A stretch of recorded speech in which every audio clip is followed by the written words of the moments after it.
Welcome to the November 2nd. It's my dad's birthday. Bless his heart. Lane Community College Board of Education meeting. Welcome to everyone present and welcome to those who may be viewing online. My name is Rosie Pryor. It's my pleasure to call the meeting to order and ask Celia if you would call the roll, please. Yes, Mike Eister, Here.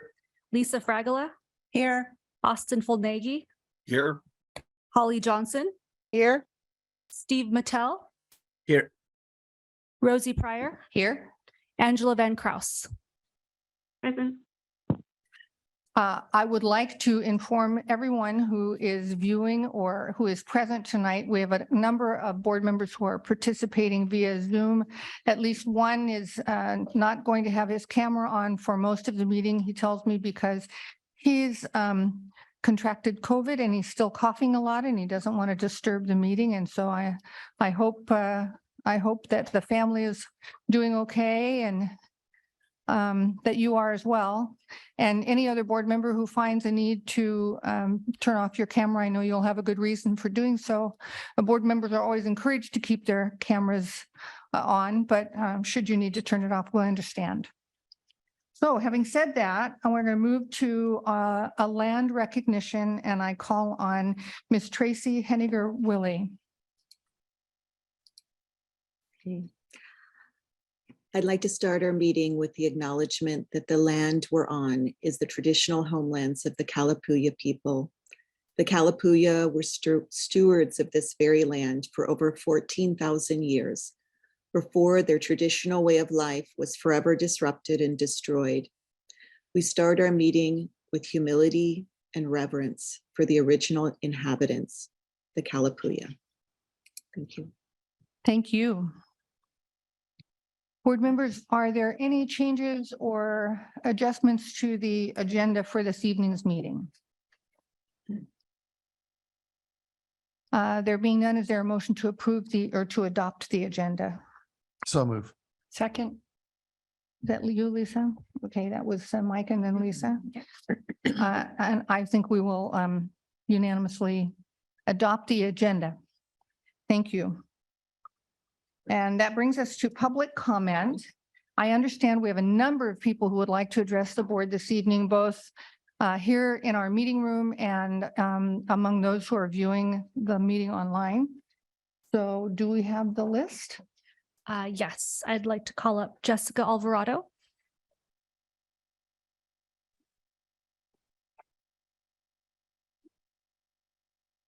And do we have a timekeeper handy? Timer is ready. Please be advised that we encourage those who speak to the board to keep your comments to 3 minutes. The board does not respond directly to issues raised, but will refer those issues to the president for appropriate action. Please use the raised hand feature in the meeting, and I will unmute your speaker and call on you in the order you joined the meeting. We're going to alternate between individuals who are present here this evening and those who are participating online. So, Ms. Jessica, you're on. Thank you. This is a time, place, and manner statement. I have provided this written statement and attachments to Celia Wright for you to review at a later time. To President Bolger, Vice Presidents Matthew Stallard, Whiting, and Lane's Board of Education, thank you for this opportunity to provide a verbal statement.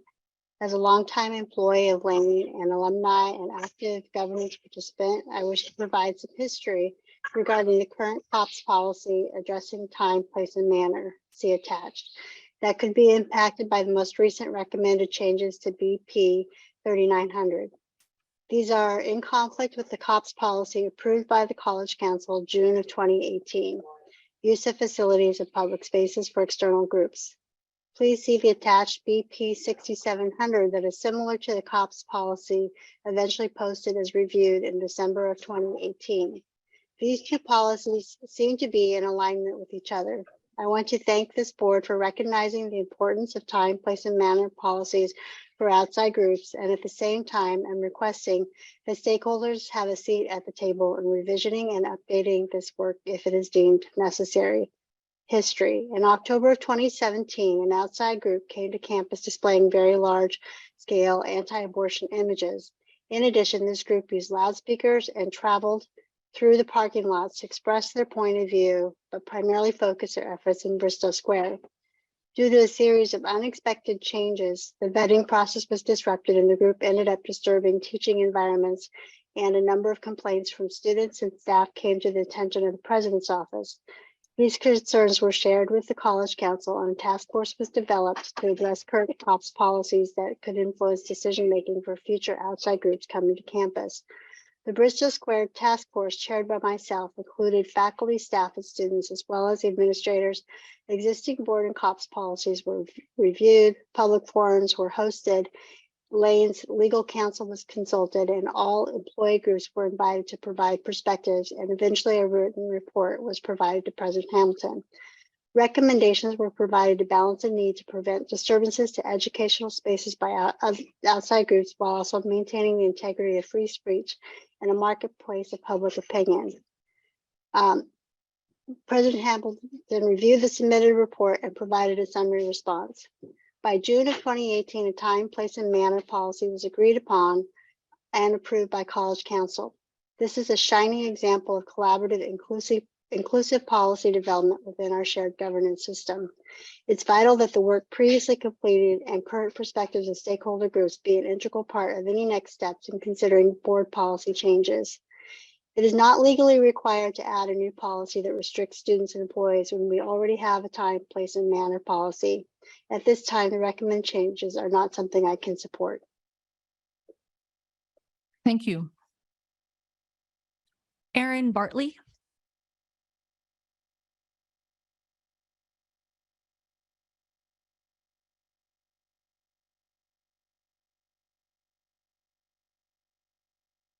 Good evening, members of the board and President Bulger. My name is Erin Bartley, and I'm a faculty member in writing and literature here at Lane. I am reading a statement on behalf of another full-time faculty member who was unable to attend tonight's meeting. We are fortunate that we have a long tradition in the United States of enjoying broad academic freedom, and the UN Human Rights Council believes that such freedom is a critical part of a democratic society. A UN report recommends that educational institutions, quote, ensure that members of academic communities have protection against coercion by third parties, whether the state or groups in society. This requires, in particular, institutions to stand up for members of their communities who face attack or restriction owing to the exercise of their academic freedom, end quote. We are fortunate to live in a society governed not by the authoritarian force of the state, but by the democratic participation of its citizens. As you vote on this policy, I want you to know that any decision you make tonight is significant. In our democracy, you have been elected to serve an important role in leading our community. Your decisions directly affect what occurs in the classroom. Peter Hessler, a University of Pittsburgh professor teaching at Sichuan University in the PRC, describes teaching under conditions of extreme censorship. Quote, some of my most powerful memories from the classroom in Fuling involve incidents in which I made a statement that touched even obliquely on a sensitive aspect of Chinese history or politics. At such moments, the room would fall silent and students would stare at their desks. It was a visceral response, and it became the same for me. Looking out over the bowed heads, my heart raced and my face grew hot, end quote. A minor row was caused after someone posted Hessler's grading comments online because they mildly questioned the party line. As a result, Hessler's contract was not renewed after the pandemic, but it wasn't pulled by the Chinese authorities. It was pulled by the University of Pittsburgh. Thank you for your comments. Jim Salt, followed by Claire Dedenbaum.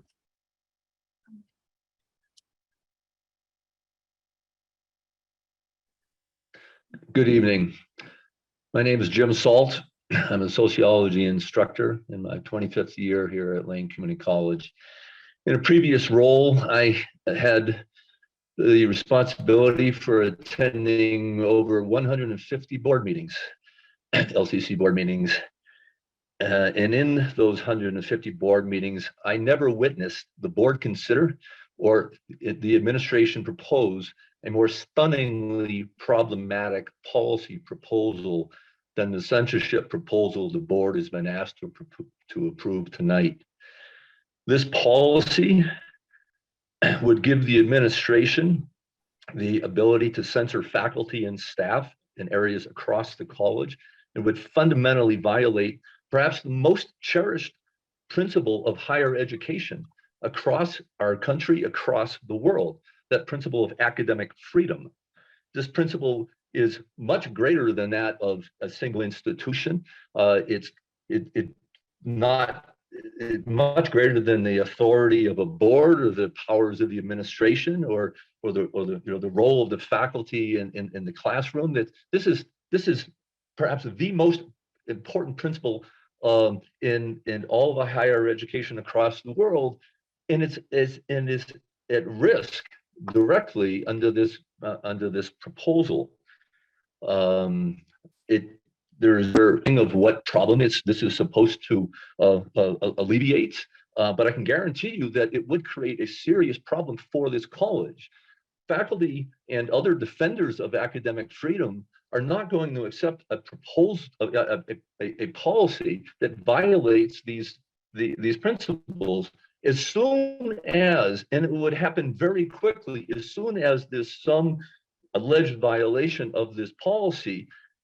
There's going to be tremendous and public conflict that seriously threatens, or would seriously threaten, the reputation of this college, potentially nationally. Please understand the significance of this proposal.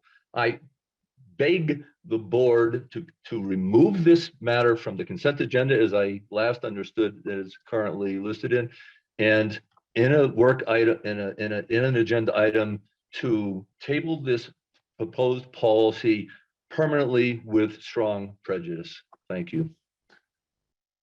Thanks, Jim.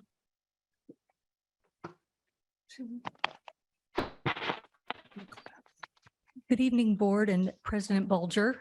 My name is Claire Dannenbaum. Thank you for the opportunity to speak tonight. I'm here as a librarian concerned about two policies proposed on the agenda. BP 3900 regarding free speech on campus and 3710 regarding materials created by faculty and students. Both of these proposals are in conflict with existing campus policies. One of the things I do here as a librarian is help students develop skills for academic research and information literacy. Academic research requires what I call walking around the problem, a process of seeing an issue from multiple vantage points. Students learn to look for foundational information about a problem or a thesis as a framework to understand that issue more broadly. Students learn to ask guiding questions as a method to better understand what they don't currently know and what they might need to learn in order to find a sensible solution. Students explore communities of practice and how to discern conflicting viewpoints. And finally, students learn how to use an equity lens in evaluating how information is created and accessed. This step is critical to understanding why some narratives rise to the top of any issue and become the status quo, and why other narratives are thwarted, diminished, or deemed irrelevant.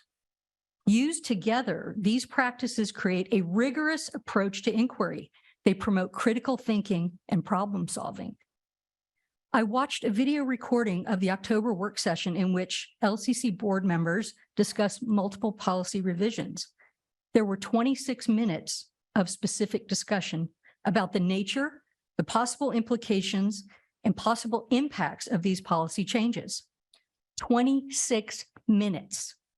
There was no interrogation of the issues, no real analysis that I could discern, no consultation with stakeholders, and no application of an equity lens. Neither of these policies were evaluated in the context of the fraught state of political discourse in our country today, or the potential for their misuse. Neither were analyzed in relation to existing policies already in place in COPS or in the faculty contract. No one in the room suggested further input from our own campus experts on OER and freedom of speech for background or general context. So tonight, I want to suggest that the board adopt the tools that we expect students to use when undertaking research and problem solving. Get background information on policies already in place. Ask critical questions about the issues. Seek input from practitioners and community stakeholders. I sincerely hope that the board and our new president understand the response tonight. We are an institution that exists in community, and we need our policies to be shaped with intention, with transparency, and community values at the core. Thank you. Thank you. There's no more Zoom. Okay.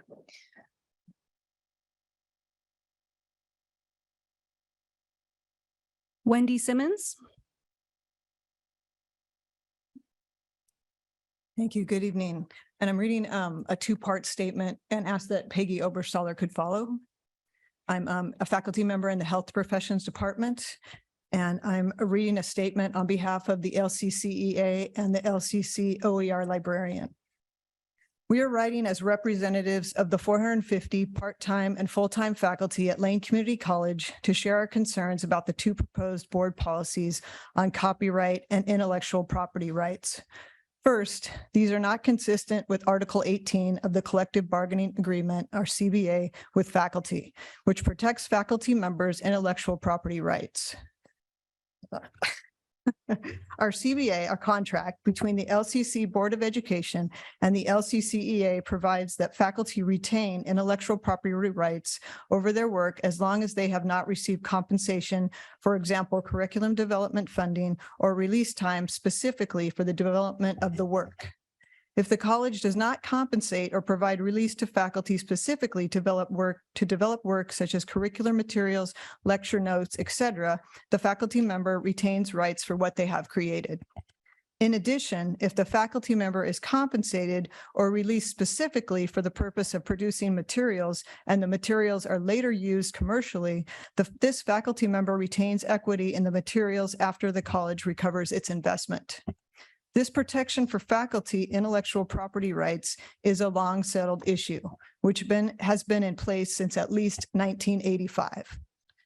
It is unclear why there would be a proposal that the board adopts policies that violate a contract with an employee group.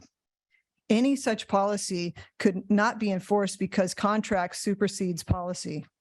We think it would send the wrong message and could be legally questionable for the board to adopt a policy that would violate a collective bargaining agreement if implemented.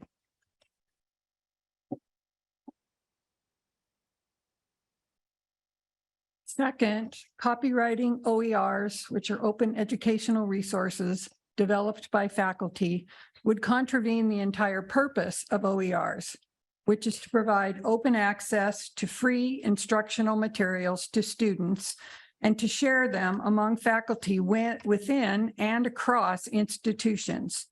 For OERs, a much more appropriate approach for faculty who create them and wish to share them would be to add open licenses to their works. Ensuring that LCC copyrights are not added to the OERs is critical for keeping overall costs down for students here at LCC and anywhere OERs developed by LCC faculty are used. Third, copyrighting the work of employees and students impacts many individuals beyond faculty. If such a policy were implemented, who would advocate for students and their rights to their own work? Is it appropriate for students' artwork and writings to be owned by the college? We urge you to discontinue consideration of adopting the copyright and intellectual property rights policies and encourage you to consider what problems the policy seeks to solve and engage all stakeholder groups, including experts, in addressing the actual issues. If the board nevertheless moves forward to adopt any copyright policy, we urge you to include the language indicating it applies, except as provided by collective bargaining agreements and any other agreements, given that this issue is a mandatory subject of bargaining, which means negotiation is required. Thank you for your thoughtful consideration of this issue and your commitment to Lane Community College. Thank you. Christina Howard.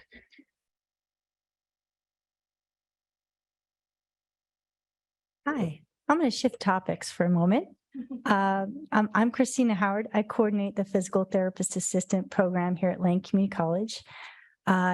We have two campuses here. Actually, we serve students here in Eugene, and we also serve students down in White City, Oregon, which is a small town just near Medford, and through a partnership with Rogue Community Colleges. So those students learn online with students here in Eugene, and then they have a lab down there. I'm here to talk about some really, I love being a PT. I'm a physical therapist. I love being a physical therapist, but I never thought I'd love anything more until I'm now a physical therapy educator. So what I want to share with you, and I'm so pleased to see Greg in the audience, is that on Friday, my colleague Beth Thorpe, who's a fantastic cooperative education coordinator and helps our students get jobs all over the state right away before graduation, she and I presented at the 17th annual Physical Therapy Education Leadership Conference. And our topic was academic and clinical remediation using an equity lens. So we were able to take our equity lens application experience here at Lane, and I was mentored very well and expertly by Greg and his unflappable focus on improving equity here at Lane and elsewhere. And we presented to over 250 educators, physical therapists, graduate programs, as well as PTA programs, on how to approach supporting students using an equity lens. And we were able to present our success plans that we use with students to help them move forward, to set collaborative goal settings, but probably most importantly, to turn the lens on ourselves as a program and identify where we need to improve, where structures and supports that we didn't provide as a program may have contributed to that student's struggle in that particular instance. And we include that as part of the plan to hold ourselves accountable and to make that visible to students, that not only are we asking them to come up with plans, but we're also asking them to help us understand where we can be better, and writing that down and putting it in a collaborative plan. And I can tell you it's super intimidating to present to an audience where your professors and people who author the textbooks that you used 25 years ago are listening to you and asking you questions. But I'm so proud of what this college has done to help me through Greg and his team to really take that equity lens and live it, and to really look at ourselves very closely and to share the work with others and have others find it so valuable. So I want to give kudos to my colleague Beth Thorpe, who is not here today. She's probably busy placing students in clinicals right now, to our program, to all our students who are helping us learn how to be better and how to help us all improve so we can all be successful. And I just wanted to share that information. For those of you who don't know, I'm also on the LCCEA board. I'm the vice president of career technical faculty, and I really appreciate all the support we have tonight from faculty for what's been discussed earlier. But that's why I came. Thank you. Thank you. Frankie Kokanor, followed by Adrian Mitchell.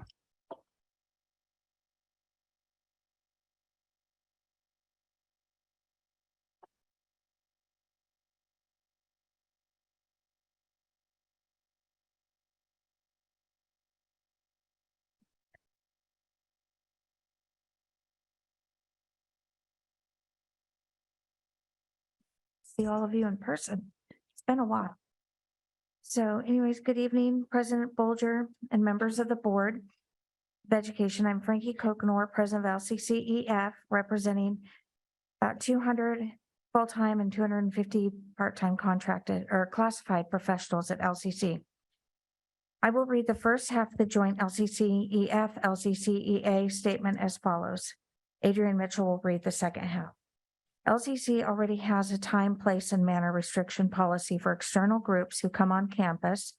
Among other things, the existing policy was developed by the College Council Task Force after an outside anti-abortion group with an extra-large format photo set up as a display on Bistro Square. A few years ago, the task force worked for a year to develop a policy that would not abrogate the constitutional speech rights of outside groups, yet would provide some limitations on how, when, and where such speech could occur. The policy was fully supported by stakeholder groups passed through the shared governance system and also underwent legal review. What the new proposed board policy would do is expand time, place, manner, speech restrictions to everyone on campus limiting speech by students, employees, student unions, and anyone affiliated with LCC. Students and employees are already subject to disciplinary action if they are to take actions that are disruptive to the learning environment. Shouting with a blowhorn into a math class is an example given by the board meeting. LCC is not legally required to adopt a new time, place, manner, speech restriction policy that expands the existing policy which governs outside groups on to now apply to students and employees. What the new can't speak tonight. What the new proposed policy would mean is that the limited designation public fora would have restrictions that limit the time, place, manner, speech, decibel level, poster size, etc., such as student posters, union flyers, student government candidate signs for ALCC representatives, etc., could be limited to posting on the public forum locations within the guidelines established. And we are especially concerned about the suggestion that Bristow Square would not be a public forum. It has long been a public heart of our campus with events such as student-led registration, powwow, memorial for victims of the Umpqua Community College shooting, a student-led classified jointly sponsored rally with speakers from administration and the Board of Education about funding higher education and so many more. Thank you.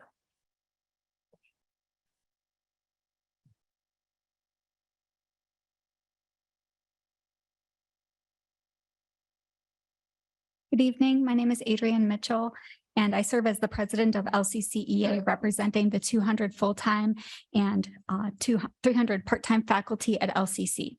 I'll read the second half of the joint LCCEA-LCCEF statement. Under the proposed speech policy, the remainder of campus would be explicitly designated as a non-public forum. This means the rest of campus could have more stringent restrictions on speech. For instance, a model Lynn Benton policy cited as an example for the board limits the content and topics of expression, such as posters, speech, other types of expressive acts, in all non-public forum locations, including offices and classrooms. This is precisely the type of policy and legislation that is increasingly proposed across the country to limit speech that advocates for and protects marginalized groups. One example in Oregon is the Newburgh School District, which prohibited students and employees' display of pride flags and Black Lives Matter signs, which was the subject of a lawsuit that ultimately overturned the policy. See also the UCLA Critical Race Forward project tracking for more information on these efforts to ban symbols, language, and curriculum across the nation. In addition, the proposed LCC board policy also expressly protects students' rights to wear buttons and badges and to post to bulletin boards, but allows no similar protections for employees. Furthermore, after consultation with our attorney, we believe the proposed policy and/or rules created as described in the work session would violate the rights of unions under Oregon's Public Collective Bargaining Act, which allow unions specific rights and protections to access facilities and employees, to meet, to communicate, including through banners and signs, rights for public employee unions reinforced and supported by case law.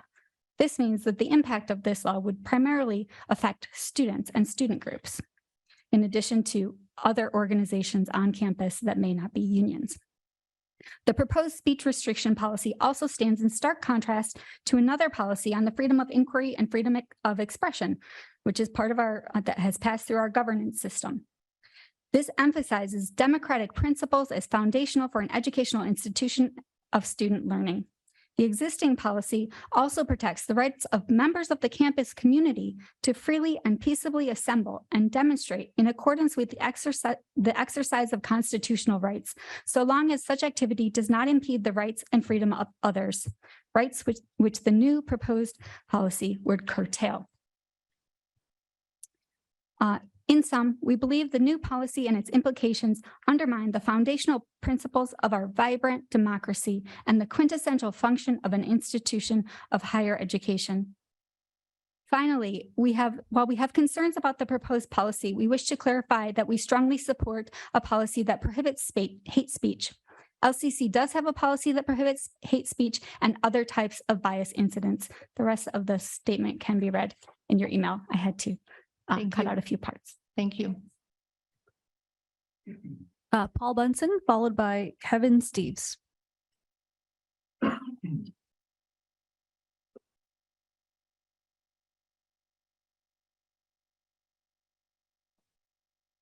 Good evening, Board and President Bulger. My name is Paul Bunson, and I'm co-chair of our Faculty Council.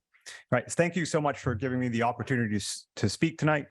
Earlier today, we sent a letter to the board regarding the ongoing search for the position of Vice President of Academic Affairs, and I would like to present a shortened version of that letter tonight.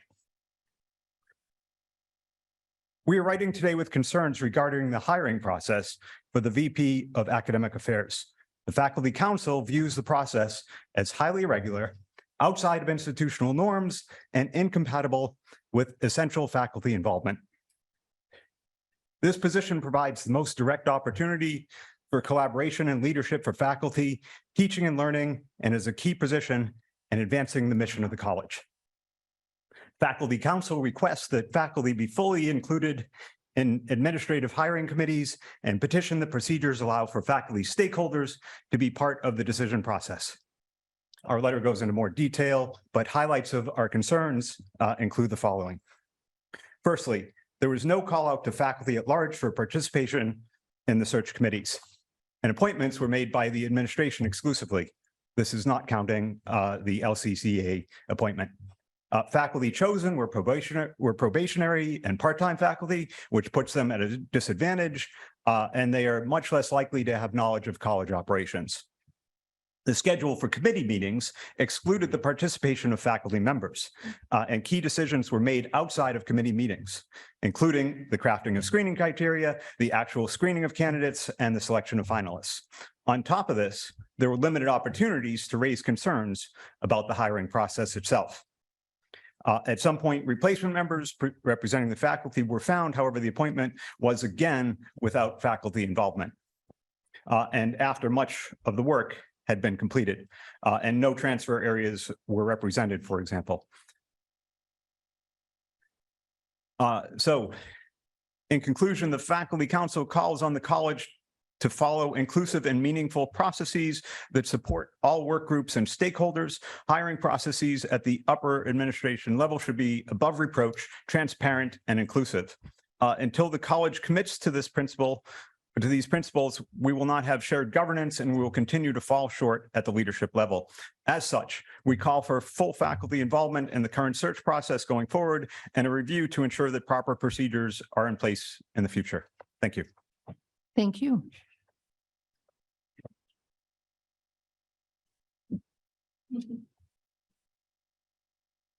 Hello, Board and President Bulger. I'm Kevin Steves. I'm the other partner in crime of Faculty Council co-chair with Paul Bunson. I am here as Faculty Council co-chair to read you a statement about instructional testing services as one of the 4 emails that we sent you this morning.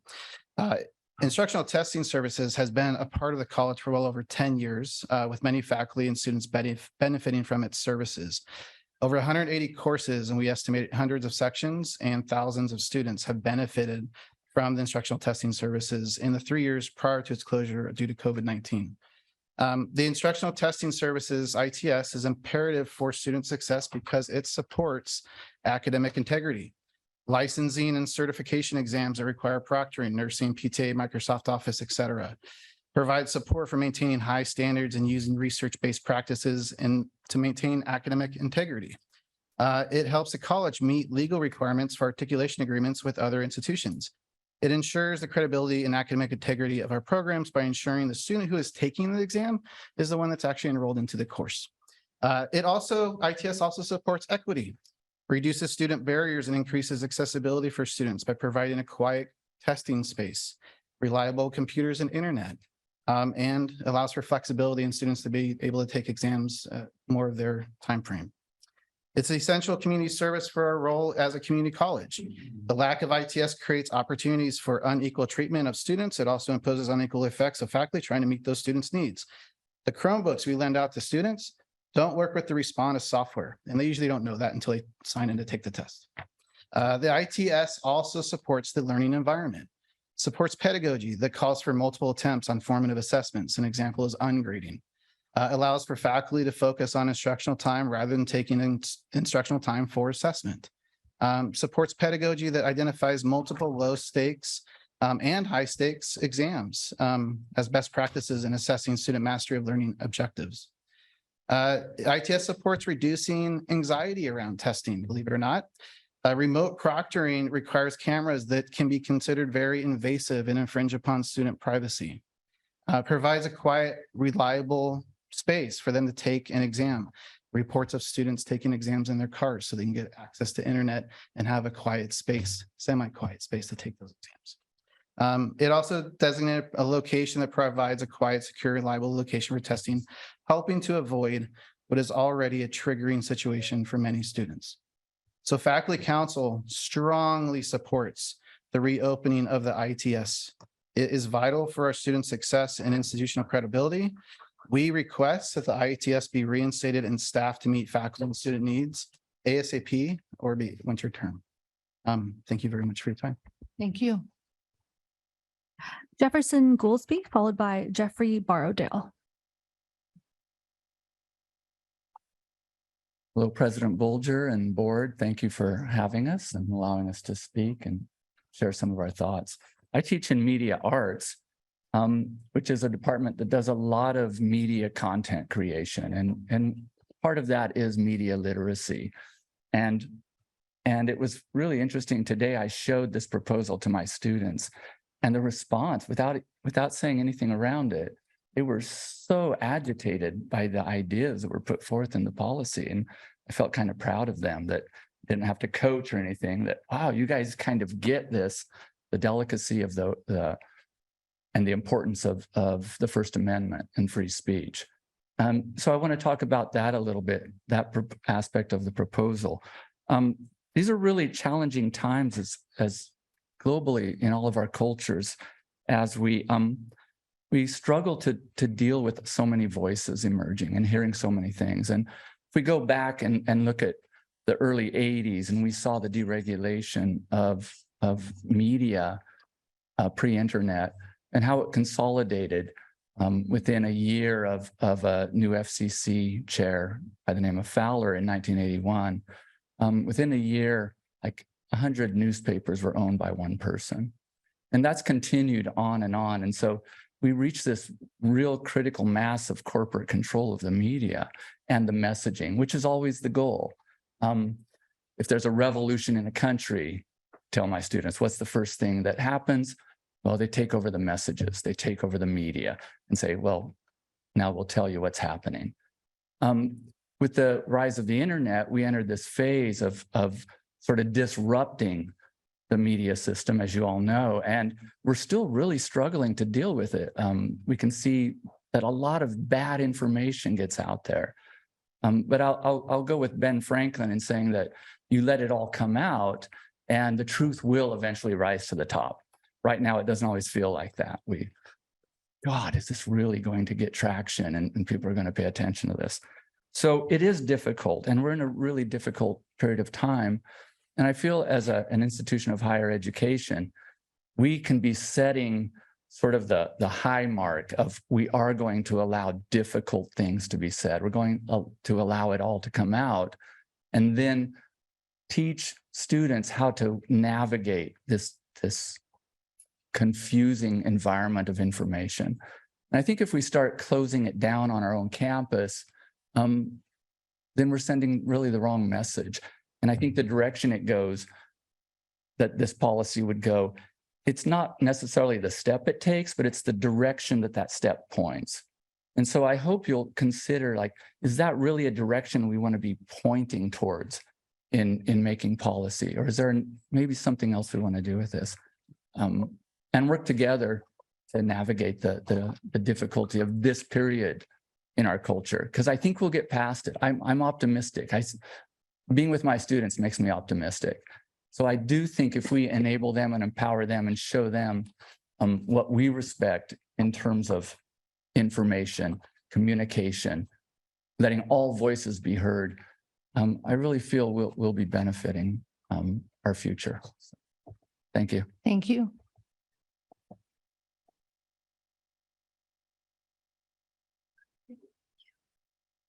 Hello, I'm Jeffrey Borrowdale. I've taught philosophy here for over 20 years, and I've also been an advisor for a student club, Young Americans for Liberty, And I was also on the Free Speech Task Force chaired by Jessica Alvarado.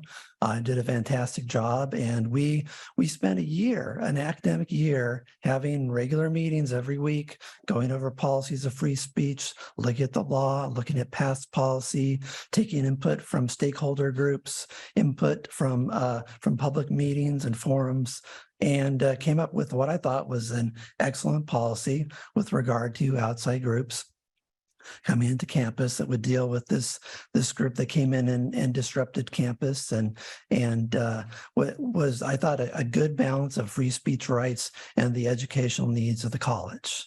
And it was extremely disappointing for me to see all of this work ignored and to see a new policy on the consent agenda that doesn't consult faculty, doesn't consult staff, doesn't bypasses both unions, and just seeks to pass a new policy governing not only outside groups, but also faculty and staff here at Lane.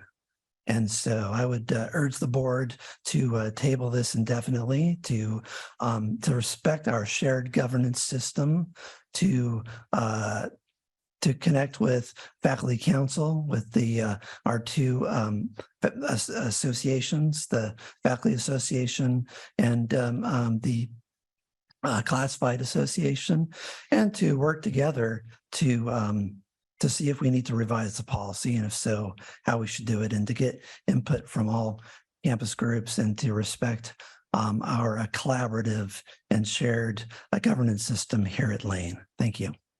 Thank you.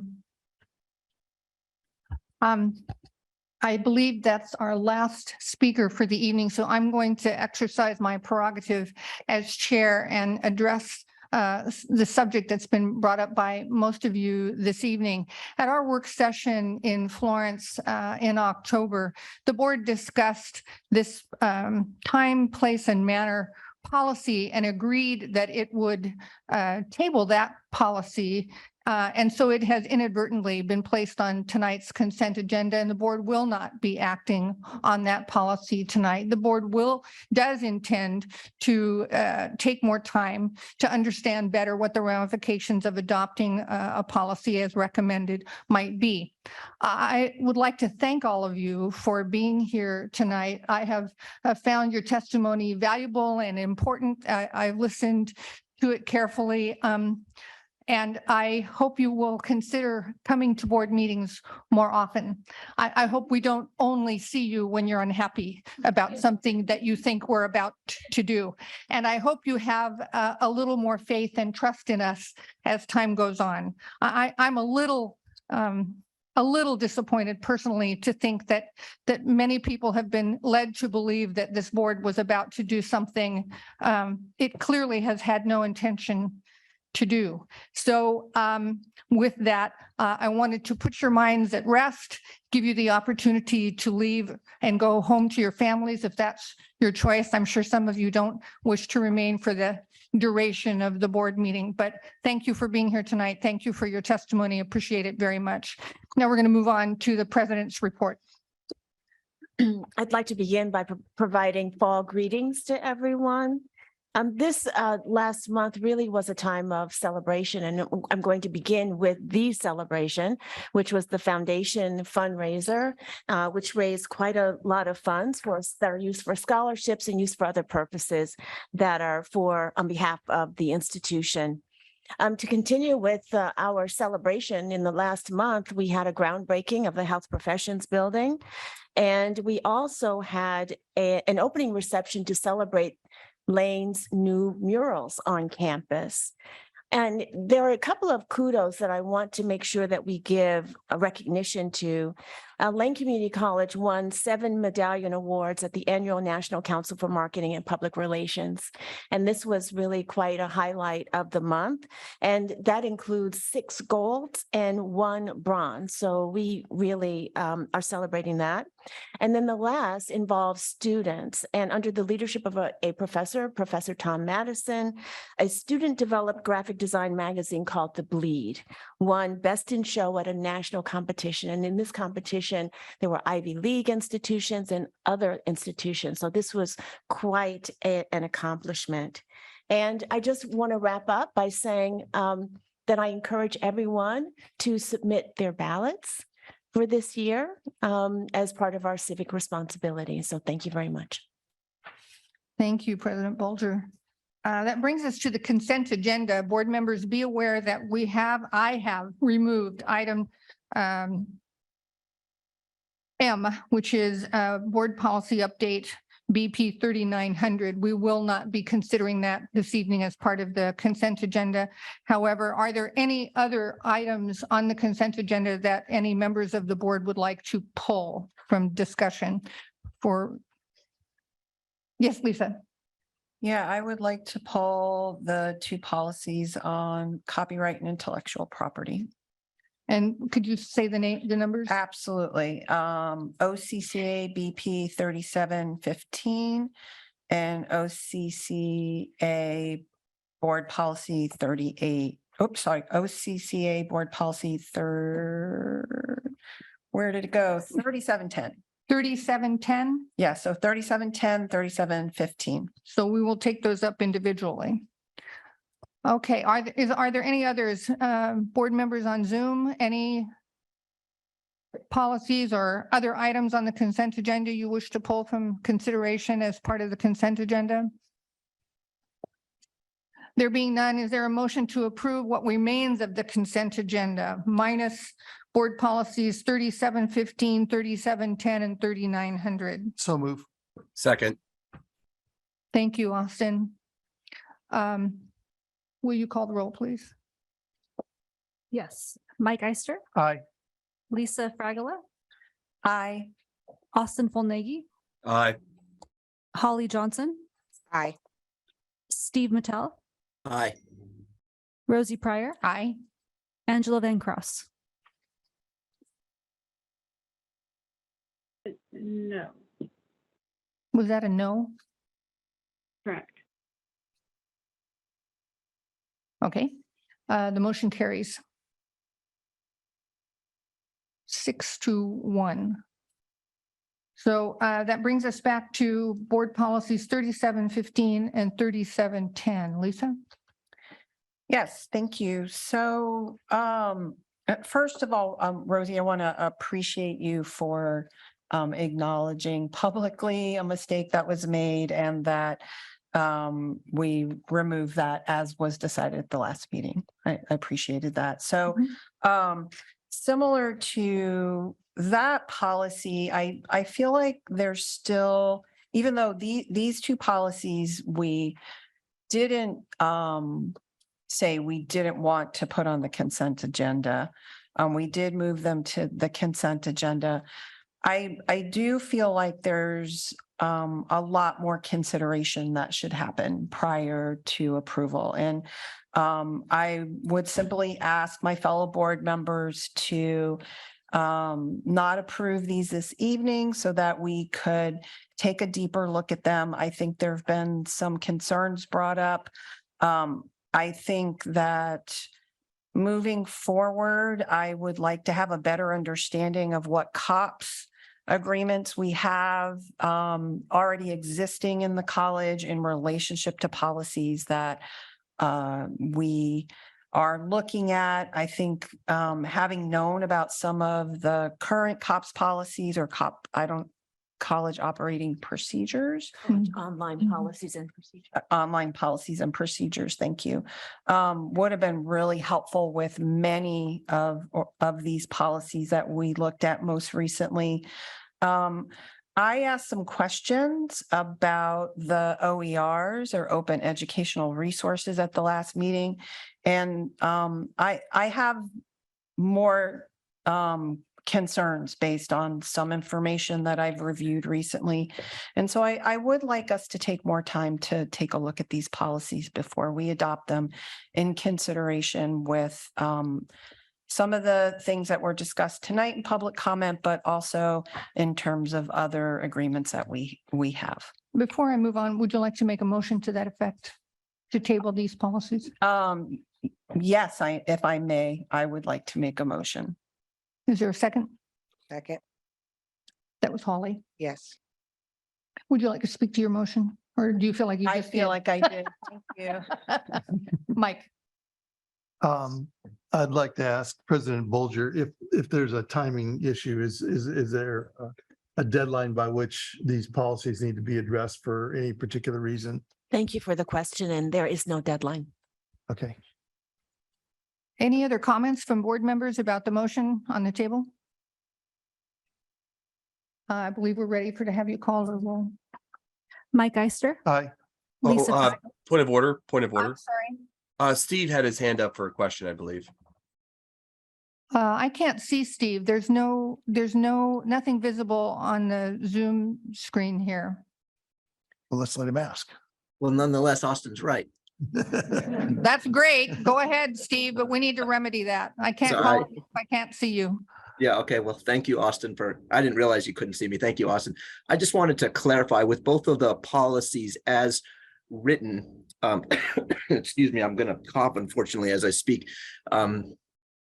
My understanding is that the board was, in both cases, directing the president to develop procedures, and that our further understanding in both cases was that she would not be doing this in isolation. It would be done in full consultation with the college council, with the with a range of stakeholders across LCC.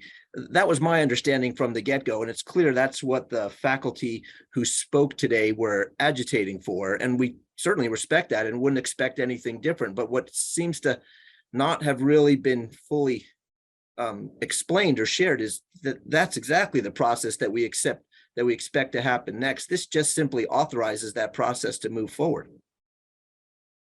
Correct. That is my understanding as well. Well, my question then to my fellow board members, Lisa and Holly, then is, given that all that what we're doing is moving forward a process that would actually engage with all the constituencies and evaluate the current policies and contract issues, et cetera, why wouldn't we move forward with this so that that process can take place? Is there a board member who wants to respond? Angela, I see your hand. Did you want to respond to that question? I feel like it was directed to me. May I respond? I thought it was directed to all of us, Lisa, Okay. but feel free Yeah. if you want to go ahead. So the reason that I would like more time to think about it is to have a better understanding of what the current policies under COPS are, procedures and policies, and I don't have an understanding of what that is right now, so I don't feel like I have adequate information. I do agree that we would be, I mean, in our last meeting, it wasn't clarified that would be the intent going forward to use the governance system, and so I would actually like more information about what that practice would look like. And so I don't feel like I have enough information to proceed with moving forward this evening, and would like the time to have more information. Angela? Thank you. I have a couple of comments. I voted no on the consent agenda because I couldn't see the text of the policies, which I realize is because I was logged out of Board Docs, but that makes me wonder if folks who don't have a privileged login like I do are able to see the full text of the policies that were under consideration. So I hope that if that is not the case now, that we work to get that sorted so the public can also have access to that information. But that's neither here nor there. Regarding the copyright policy, I was actually also going to request to pull it after the work session. I've been sort of sitting with it, and I'm still somewhat uncomfortable with it because of, I don't feel that it specifies the board's intention for what the president is directed to do. I feel that it specifies that the president should do something appropriate, but it doesn't specify what the board considers to be appropriate. And I think that it's important that while we always obviously assume good intent, our job is to specify the policy for the college, and I don't feel that this policy adequately does that. So I hope that we can rework it. If we do move it forward, then make it really clear. You know, there were questions raised at the work session about OERs, and I think we all have a great value placed on those resources. We understand the importance of those for students. There are a variety of other issues raised this evening. I think it's just really important that we are very clear as a board what we consider to be appropriate in this space. Thank you. Thank you. Other comments? Holly's hand is risen. Thank you, Lisa. May I, Rosie? Yes, please go ahead. Actually, very well said, Angela. And I thought that if my recollection serves me correctly, that someone questioned even Cox, right? I thought it was Steve who wanted more clarification, and we were all in favor, I thought, of asking for more clarification of the process itself. So Angela, well said. I just think that we just need more clarification overall. And so Steve, just to answer your question, that's why I second that motion. I just think we have further discussion. Thank you. Thank you. Steve? I'm going to be apologizing for coughing every time I speak. I feel really awful about that. Anyways, well, I appreciate the discussion, and especially given that that our president, Stephanie, said that there's really no urgency to move this thing forward. I'm going to support the motion. I think the most important thing actually here is to try and, bridge some of the trust gaps that we apparently have. And I'll just really second what Rosie had said earlier, that it's, well, honestly, it's just a little bit, upsetting and disappointing that, what I thought was fairly straightforward, but clearly isn't, that we were going to direct our president to engage the college fully. Somehow the lack of that being thoroughly specified, people are feeling, concerned that they wouldn't be engaged, even though that's a long-standing practice. So that's unfortunate that for whatever reason it's out there, that folks thought that we were just going to bulldoze ahead. I wanted just to say, though, that I have every confidence in our new president, that she fully intended to and will, once we finally get moving forward on this, to engage in all the ways and develop a very thoughtful and thorough policy. It may not, and I'm not talking about any one of these in particular, they may not, I should say this right, satisfy everybody all the time, but that the job is often to make hard calls. And I don't suggest at all that that's about what's about to happen in the cases of these three that are currently being contested by faculty.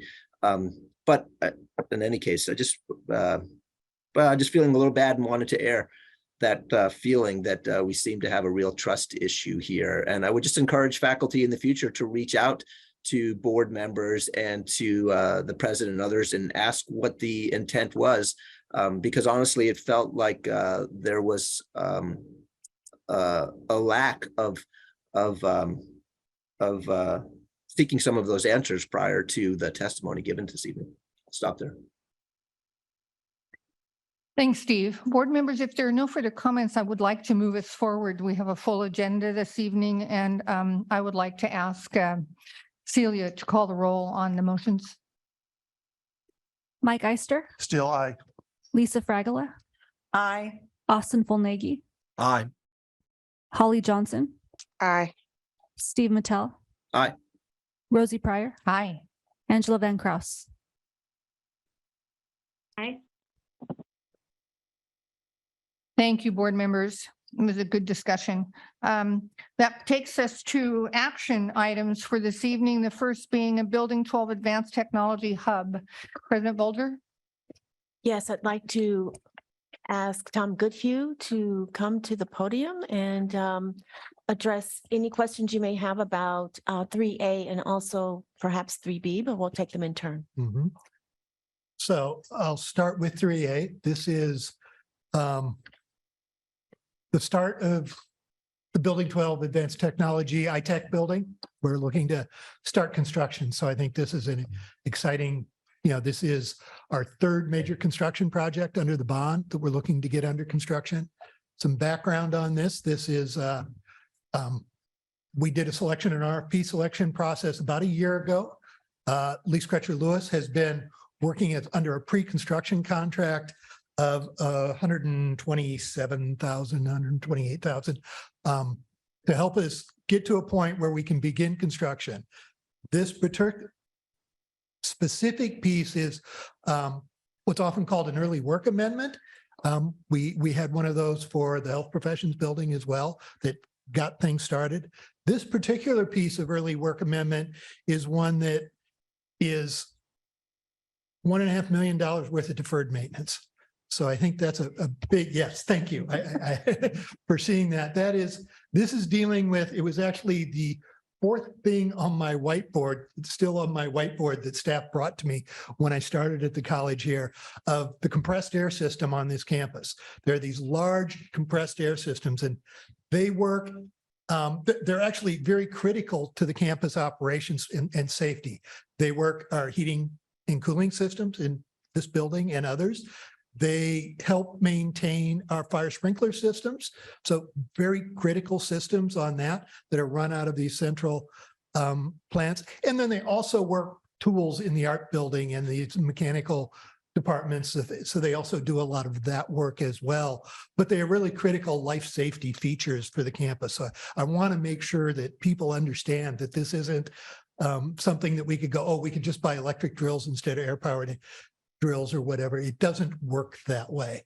In the last week, we've had to service these existing compressors because we found out one of them was shutting down and overheating. So it is a critical path item. Part of this is we're taking them out as a opening. We'll be tearing down the test cells and they're currently located out there. They were located out there about 20 years ago is my understanding. They're at the end of their life. We'll be locating them into what will remain in building 12 as part of the central utilities plant. So with that, I will pause. Before I call on board members in order to facilitate discussion, can I ask for a motion from a board member with respect to this proposal? That's why my hand was up. Very good. Mike?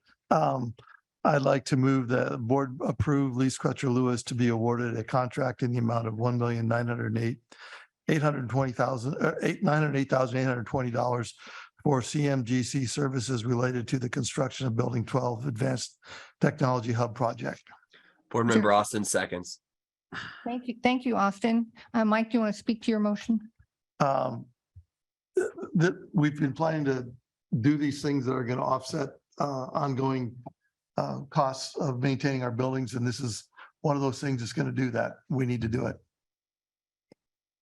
Thank you. Comments from other board members? Questions? I'm scanning my Zoom colleagues. Seeing none, I'm assuming my colleagues are ready to vote. Celia, will you call the roll? Mike Eister. Aye. Lisa Fragala. Aye. Austin Volneggi. Aye. Holly Johnson. Aye. Steve Mattel. Aye. Rosie Pryor. Aye. Angela Van Kraus. Aye. Okay, takes us to item 3B. President Bolger?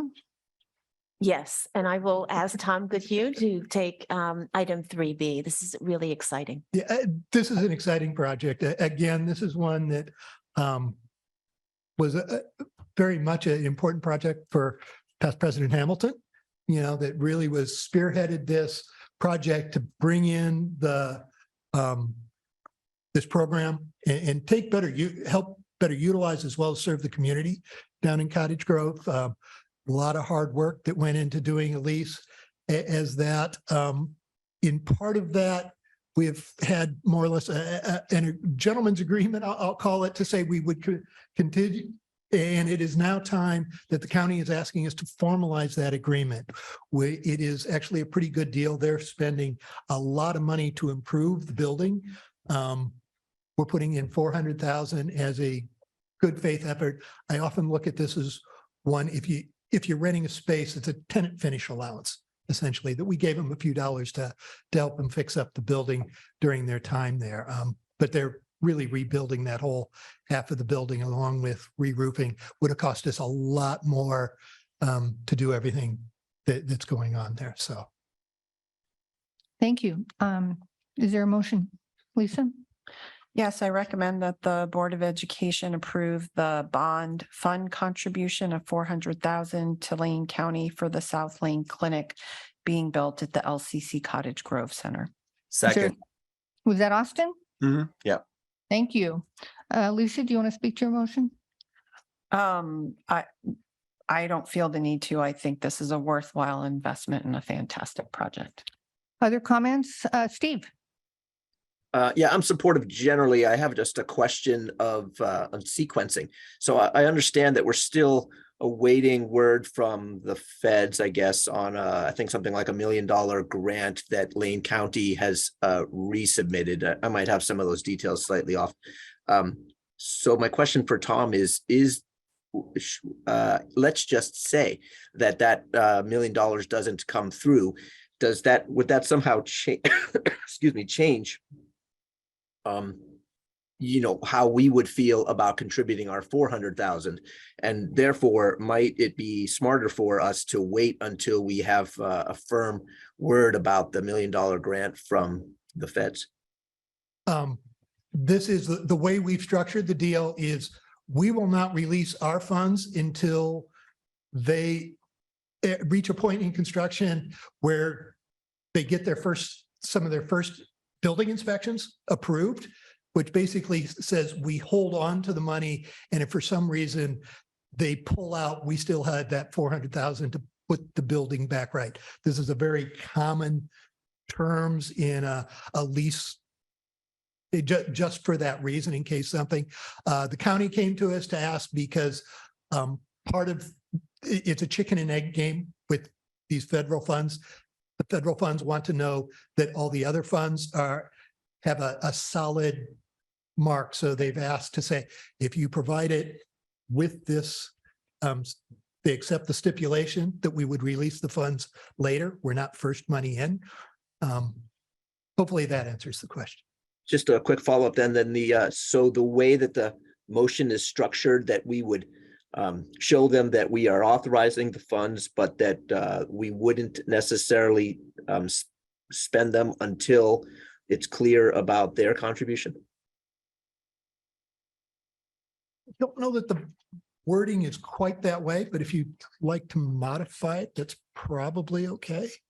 I'm not sure if we are required to use the actual words that Lisa spoke or the recommended language contained in the board packet. The language in the board packet says approve supporting the Lane County South Lane Clinic construction of a federally qualified health center in the amount of $400,000.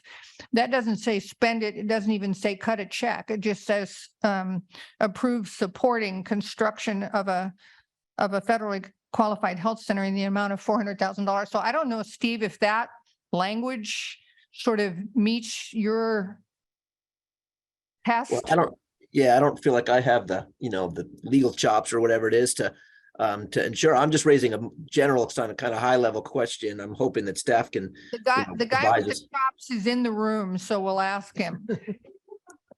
Yeah, this is a really common situation with a federal grant.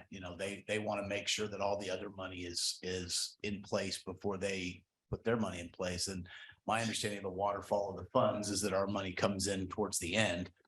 So, if the Fed money is not there, our money doesn't necessarily go in. So we would still have that 400,000, and that could potentially, if the county couldn't find replacement funds and pulled out of the project, could, as Tom said, sort of put the building back together for us. But again, really a common way for the feds to do their grant funding. All right, thank you. Angela. Thank you. I was perusing board docs, of course, and I'm fully supportive of this motion. I hoped that we could the responses to my questions that were sent out in writing added to board docs and available to the public. Thank you. I think we should too. Any other comments or questions from board members I believe we're ready to vote. Celia, will you call the roll, please? Mike Ister. Aye. Lisa Fragala, Aye. Austin Fullnagy, Aye. Holly Johnson, Aye. Steve Mattel, Aye. Rosie Pryor, Aye. Angela Van Kraus. Aye. The motion carries. Thank you very much for your work on this. Thank you. Really appreciate it. It's going to be great to have that clinic in Cottage Grove. Brings us to discussion items. President Bolger. Yes, we're pleased this evening to present to you information on the international program. I'd like to invite Dawn Whiting, who's the acting senior AVP for Student Affairs, and her team to make this presentation to you this evening. Dawn? Good evening, members of the board and President Bolger. We're very excited to present some information this evening about our international programs. I'm going to quickly step out of the way and put the spotlight on the team who's been working on this under the exceptional leadership of Mandy Pritchard, who has been working with our international programs for quite some time now. She has her team with her and a presentation, as well as I think some folks from abroad will be joining us this evening. So with that, I'm going to hand it over. Thank you. Guatsi haupa shinome gaetsi tui diami hanu yaka kuchini hanu. Good evening, Chair Pryor, President Bolger, and members of the board. My name is Mandy Pritchard, and I'm here tonight to talk a little bit about our international programs. Many of the world's rich and diverse cultures have been brought to Lane Community College through the international programs. Tonight, our team will focus on 3 specific institutional contributions. They include institutional culture, enrollment, and fiscal stability. As well, I'd also like us to recognize this evening and celebrate our international students' contributions to our campus community. Rather than spend the evening talking about the students, I've invited 3 student leaders that will also be presenting this evening. Those members include Hina Tamudu, Donnell Kuwa-Liso, and Sarah Baptista. You'll also have an opportunity here to hear from Carla Anderson, who is our International Programs Associate Director, and our brand new International Programs Director, Will Valise. If you could advance the slide, please.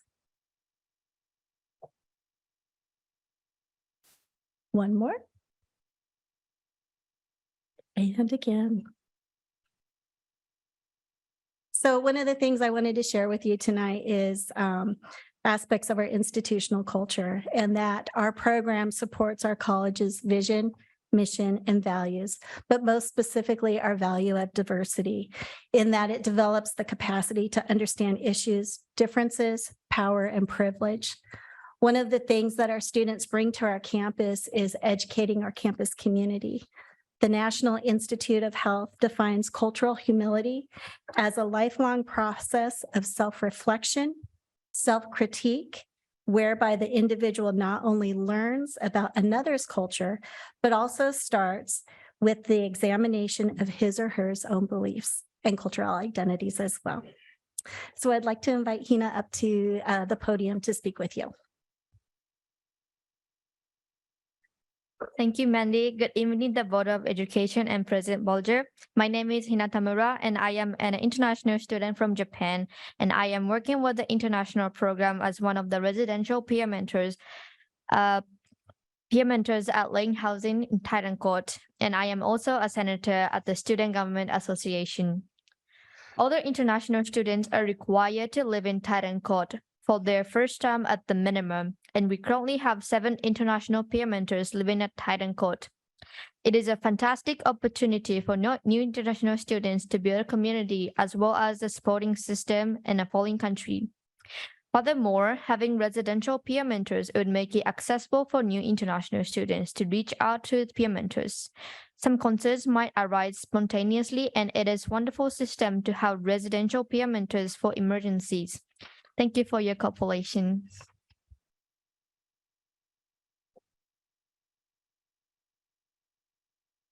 So good evening, Board of Education member and President Bolger. Good evening to the awesome public as well. So my name is Donna Kwaleso. I'm an international student from the Congo, and I'm also one of the leader of the International Peer Mentor team. I'm really glad to be here and honored. Thank you so much for having me tonight. So first off, before starting my report, I would like to thank the Student Government Association for their clothing stash. I didn't have any suits or formal clothes for tonight, but they gave me this. You look terrific. So look thank great. you. Thank you so much. I know the Vice President is here and Ina is also here. So thank you. I really appreciate you. So tonight I'm going to give a report about the events that the international program I've been hosting for international students. Especially for this fall term, we got about 74, I guess, international students. Maybe please correct me if I'm wrong. And one of the goals in organizing those events is not only to allow students to have fun or rest, but to also engage and connect with each other. We would also like to bridge the gap between residential students and international students. And we would also like to promote the different resources we have here on campus. So since the beginning of the fall, we've been doing great events. We've initiated this concept in which each of the peer mentors has to lead one of the events. And the reason why we do this is because we want our peer mentors to be able to increase their leadership skills as well as teamwork. And we also want them to be seen as role models to our students. So the fun things. So one of the events that you've been doing, we did a river road trail. So with the students, we borrowed the bikes at the Lane bike service, and we went to bike over the Rose Garden. That was really awesome. A lot of students really enjoyed the events. Another thing we did, we went pumpkin patching at the Johnson Farmer. We borrowed the Lane van and we went over there. It was great because for most of the students, including myself, it was my first time doing it ever since I'm in the US, and I've been here for 3 years. So it was really awesome. And another thing that we'll be doing, we do the Titan Nights once a month. So last Thursday, we had our Halloween party. It was great. 103 students registered and 82 of them attended the event. So it was really awesome. And another thing we did, we do bi-weekly coffee talks right over the Senate building. And we have done 3 of them so far. And we got about 100 students coming. So those are the updates I have. It's really awesome to see that students are getting engaged again more and more, especially since the pandemic. It's really nice to see that students are coming back and are really engaging, just enjoying the college and just get connected. So we value your inputs, and that's why we wanted to give you those updates. Thank you so much. Thank you. Good evening, everyone. My name is Sarah, and I am one of the administrative assistant for retention, and I work with the awesome peer mentor team. So our peer mentor, everyone went through a very intensive training during a week. So, and the things that we covered on the training was mainly conflict resolution, intercultural communication, self-care, team building, and much more. That was a crucial time for our international leaders because that helped them create the team building and start connecting much deeper. And this leadership role has an outstanding influence in our peer mentors.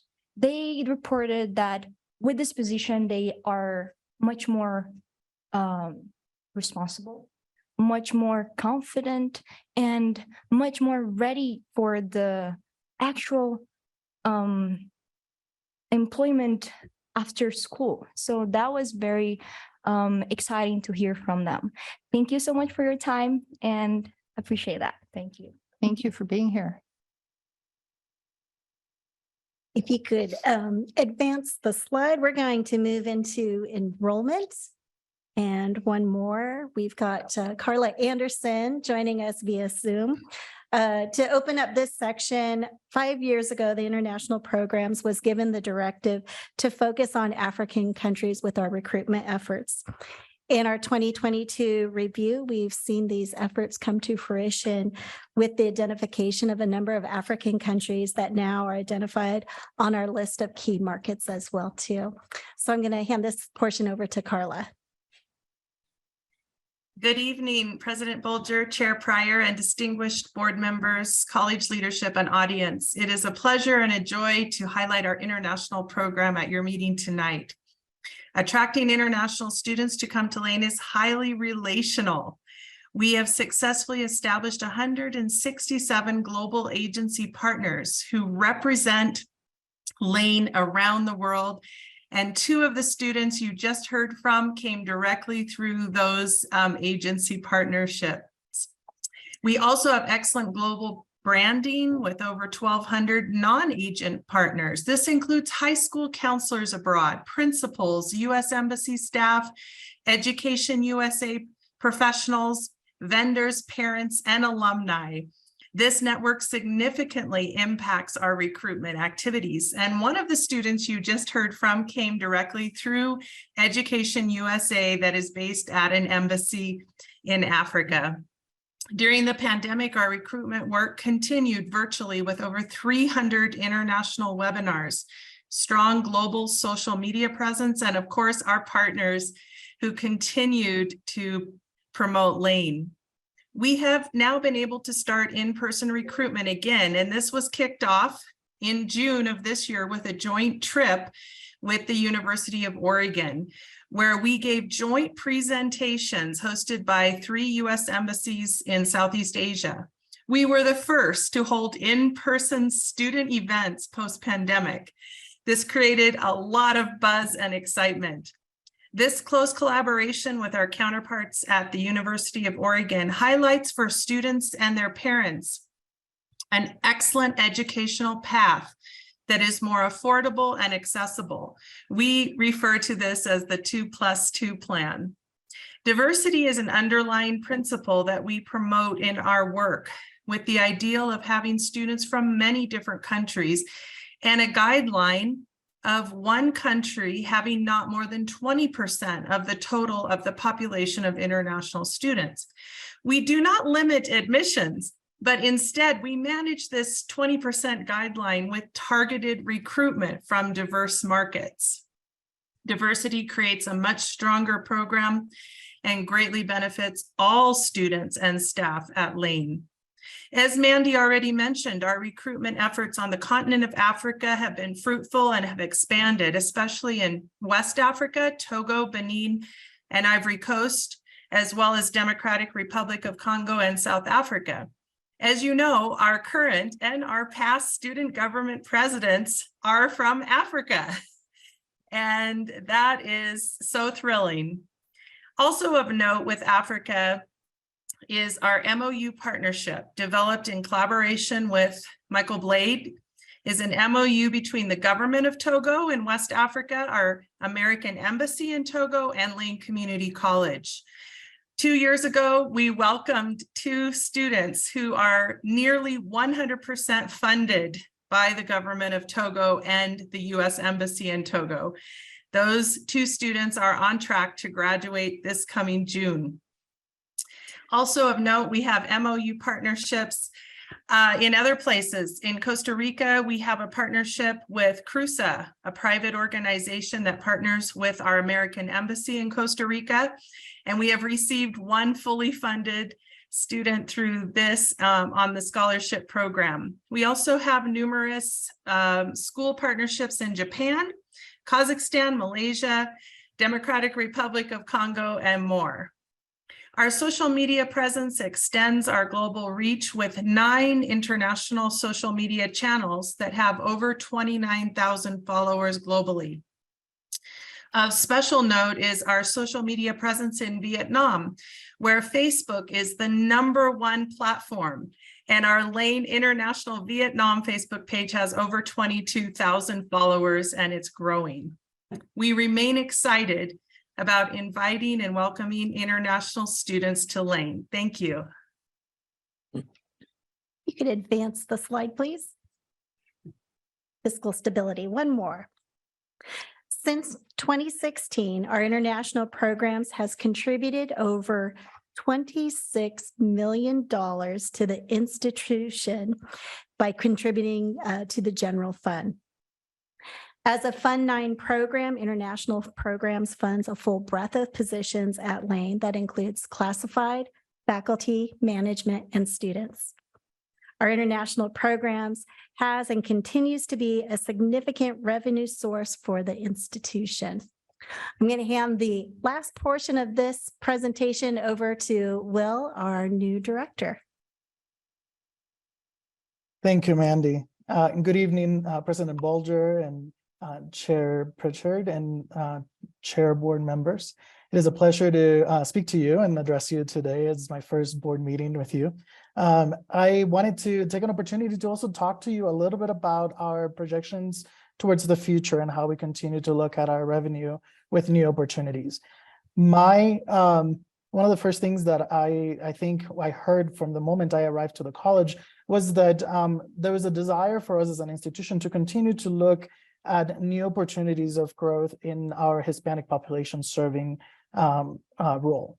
And I believe that in our international population, we have a great opportunity as well to continue to align our strategic plans and our strategic goals to continue to reach our Latin markets and our Latino population in international as well.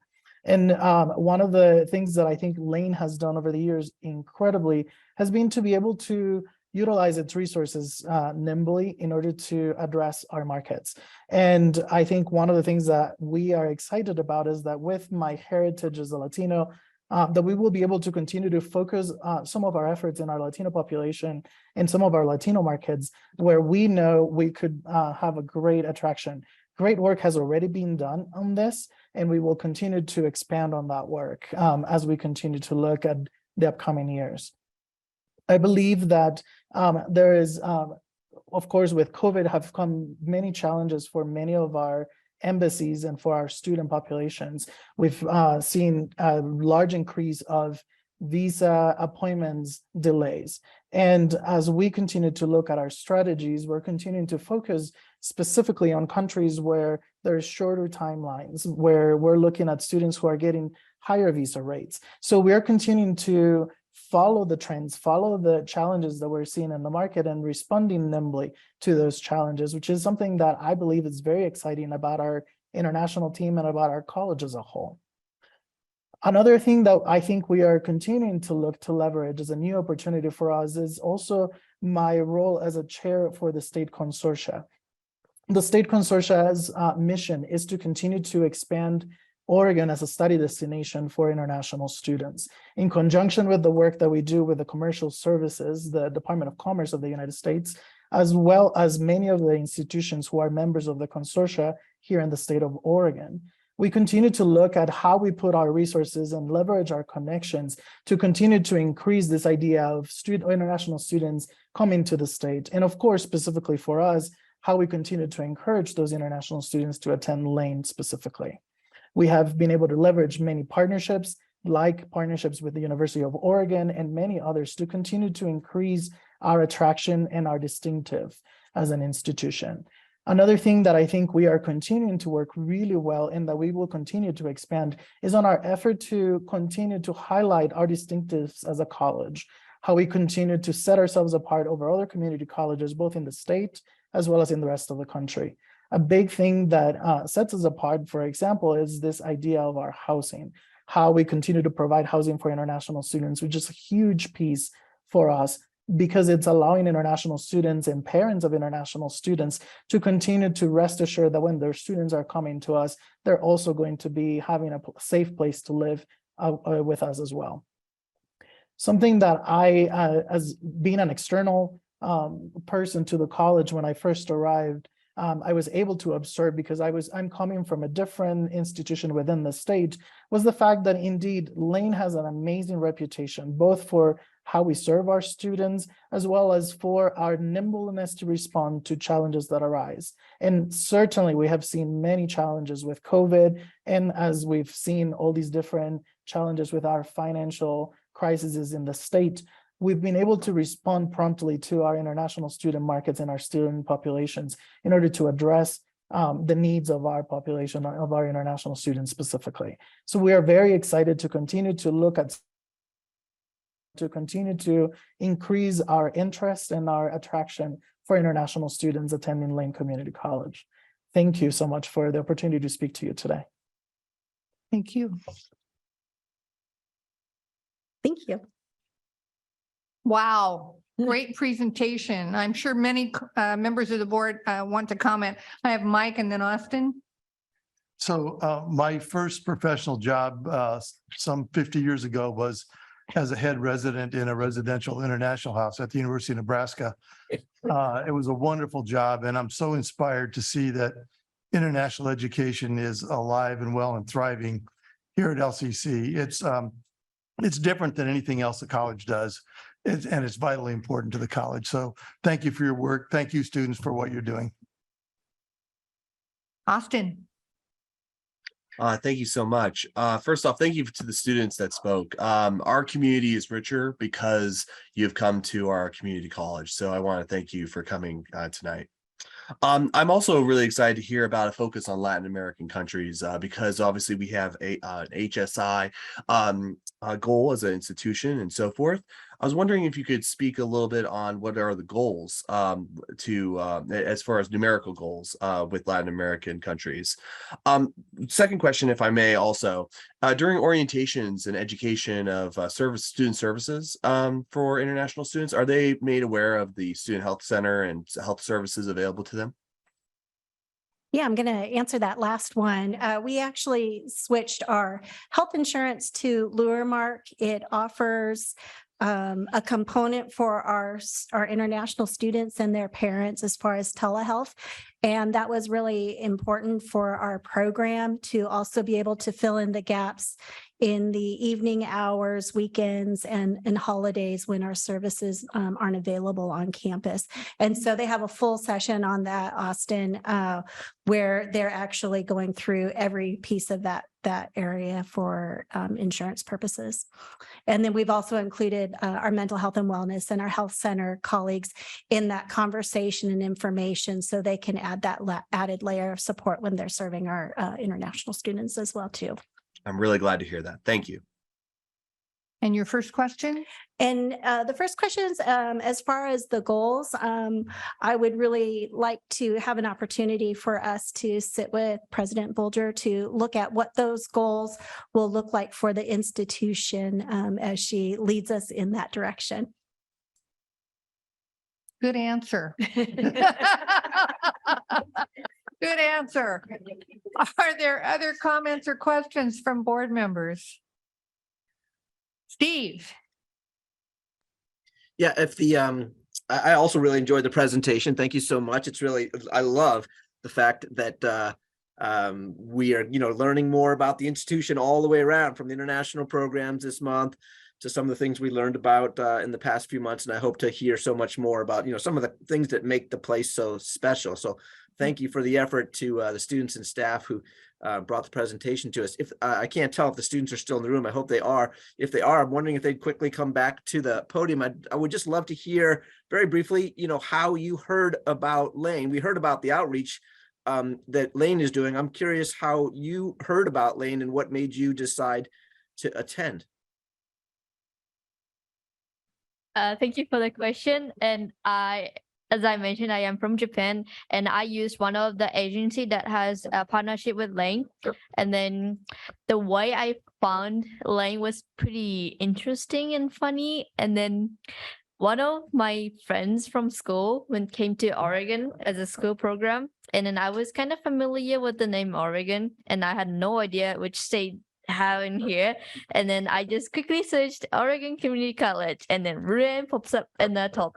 And then I saw Lane has a really nice housing, and I'm like, okay, I'm going there. And that's like kind of the reason I chose to come to Lane, but I don't regret anything. I am so glad to be here. Cool. Thank you. Thank you so much for the question. As I mentioned, I'm from Congo, and I think Carla mentioned this the same thing in our presentation. I heard about Lane with a agency called Access Education. So when they came to my high school and they started interesting students to come to the US, not Lane, but the US. And then I was like, okay, yeah, I'm interested. I talked to my parents, they were okay too. And then the man that helped me to do all the process told me, you're going to Eugene, Oregon. I was like, Eugene, Oregon. I have never heard of that. Where is he? Where is he on the map? Like, even when I tell my friend, oh, I'm in Eugene, Oregon, they're like, Eugene, Oregon, where is he? But like, yeah, I came here. I eventually like the city.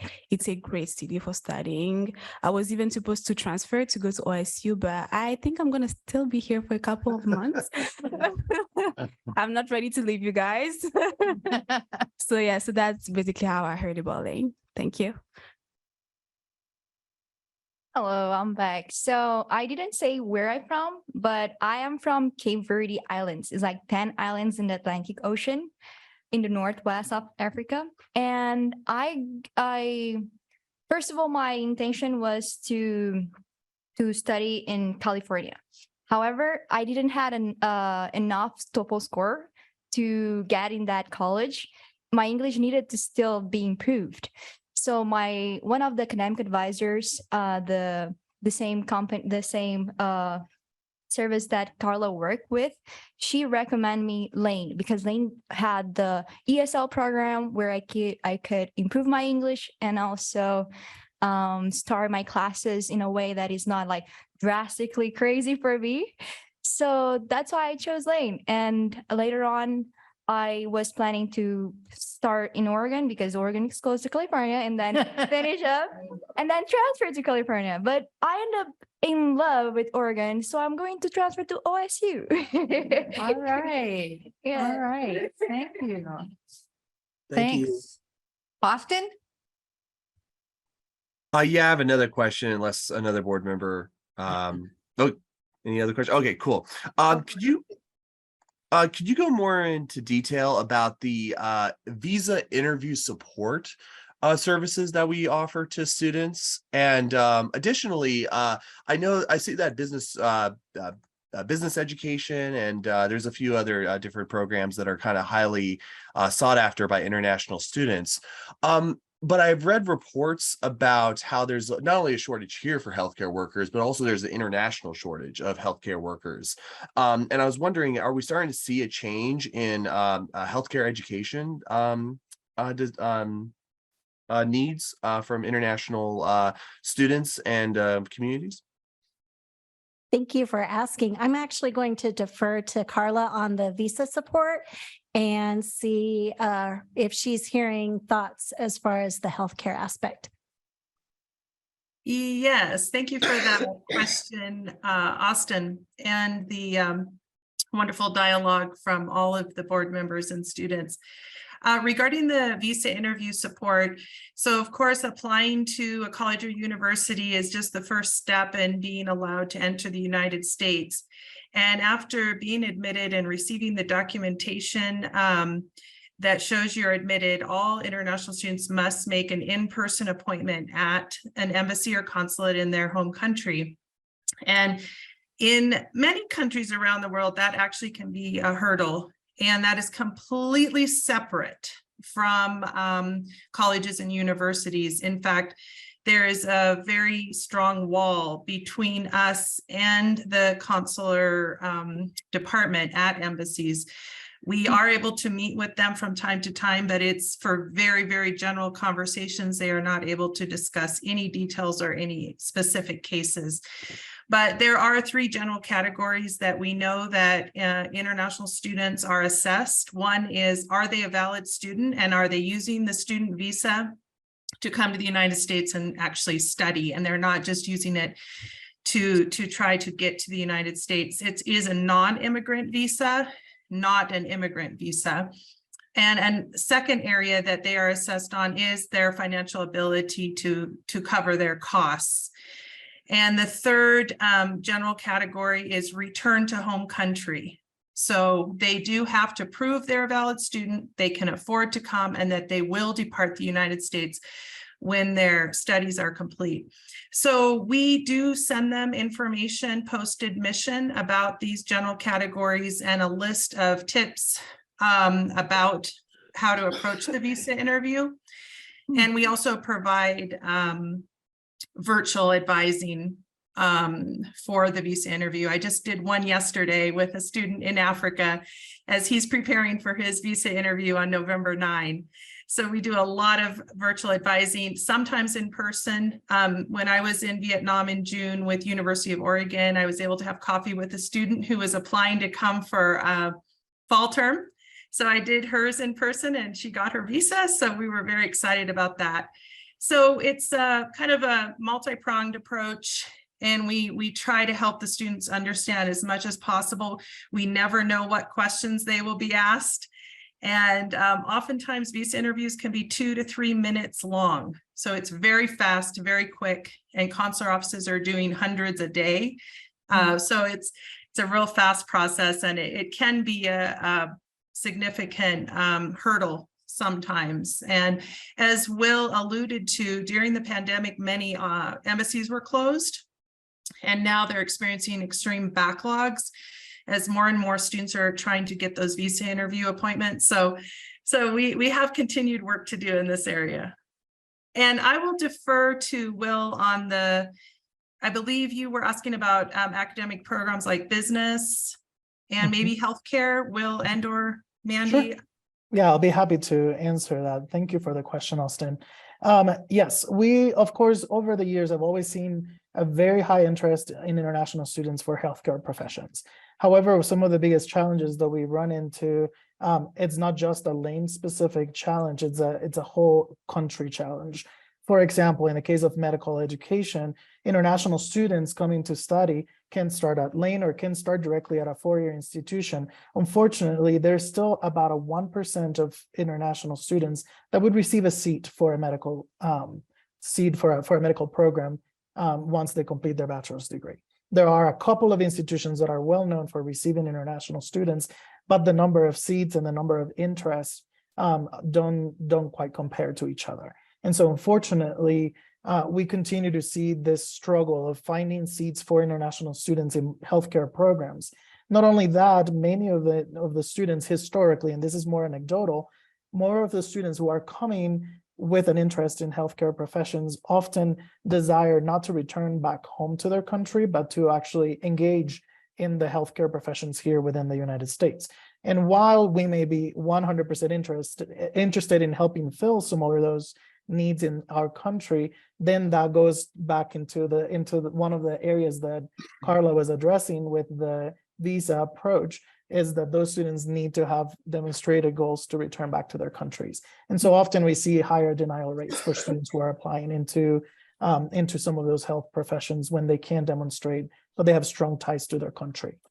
And of course, business has long-standing been a huge program for international students, probably one of the most popular programs international students seek to study in the United States at all levels, both at the associate's level, undergraduate, for a bachelor's degree, as well as for master's degrees and postgraduate programs. Got it. Is there may I do a follow-up question about the healthcare one? Is there a visa that allows them to then be able to work in the United States, study, but then receive employment within the United States? What's that visa? So yes, there's multiple visas and there's multiple approaches for that. So if a student is coming to study at Lane, another distinctive of being a community college is that an international student can come to Lane, graduate, apply for something that's called optional practical training, which allows the student to work 1 year legally within the United States after completing an associate's degree. Then they can transfer onto a bachelor's degree program, and then they are eligible once again to apply for another year of optional practical training. If they're going into some of the STEM fields, they have a little bit longer opportunity if they're approved for those that allow the students to work. Once they've completed this process, a student can apply for what is called an H visa.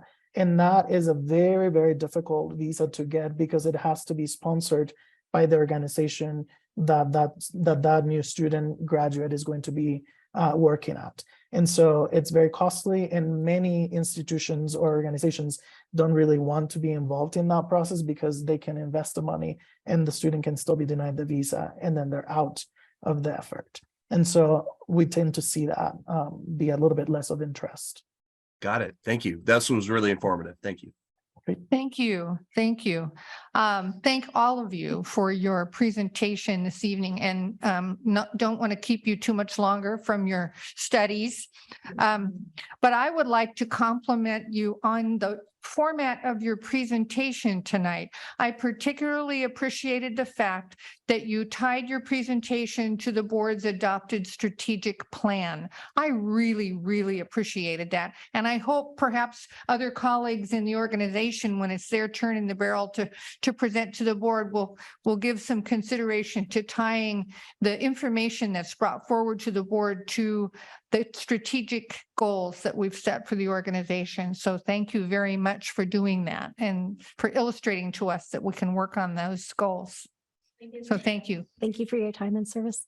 Have a good evening. Good evening. Board members, we're moving on to a PERS update. President Bulger? Yes, well, that was fun, and this will be another fun presentation. You've asked for an annual update, really, of the PERS bond and program, and so that is what Dr. Stalliard will do. Good evening, board members, Dr. Bolger. I have one request for the future. Anytime I have to present, don't let me go behind students because my presentation is not going to be as exciting as those students. So job well done. But this evening, I'm going to give you a brief update on the bonds. So next slide, please. Back in April of this year, my first board meeting, at the board work session, the board discussed what are we going to do to address our pension liability. So there was a lot of discussion at the May board meeting. The board approved a resolution 669 authorizing staff to look at addressing the pension liability for the college. Next slide, please. Okay, and on May 18th, with the help of Carol Samuel and Brandon and Greg, Capital One Bank came to us to express interest in buying our entire pension bond at a rate of 4.5, which was well below the board approved rate of 4.51. And on July 6th of this year, I was happy to report that Capital One Bank and Lane signed an agreement, or I signed the agreement on behalf of the college. And at the rate, the final rate for the signature was 4.2. Next slide, please.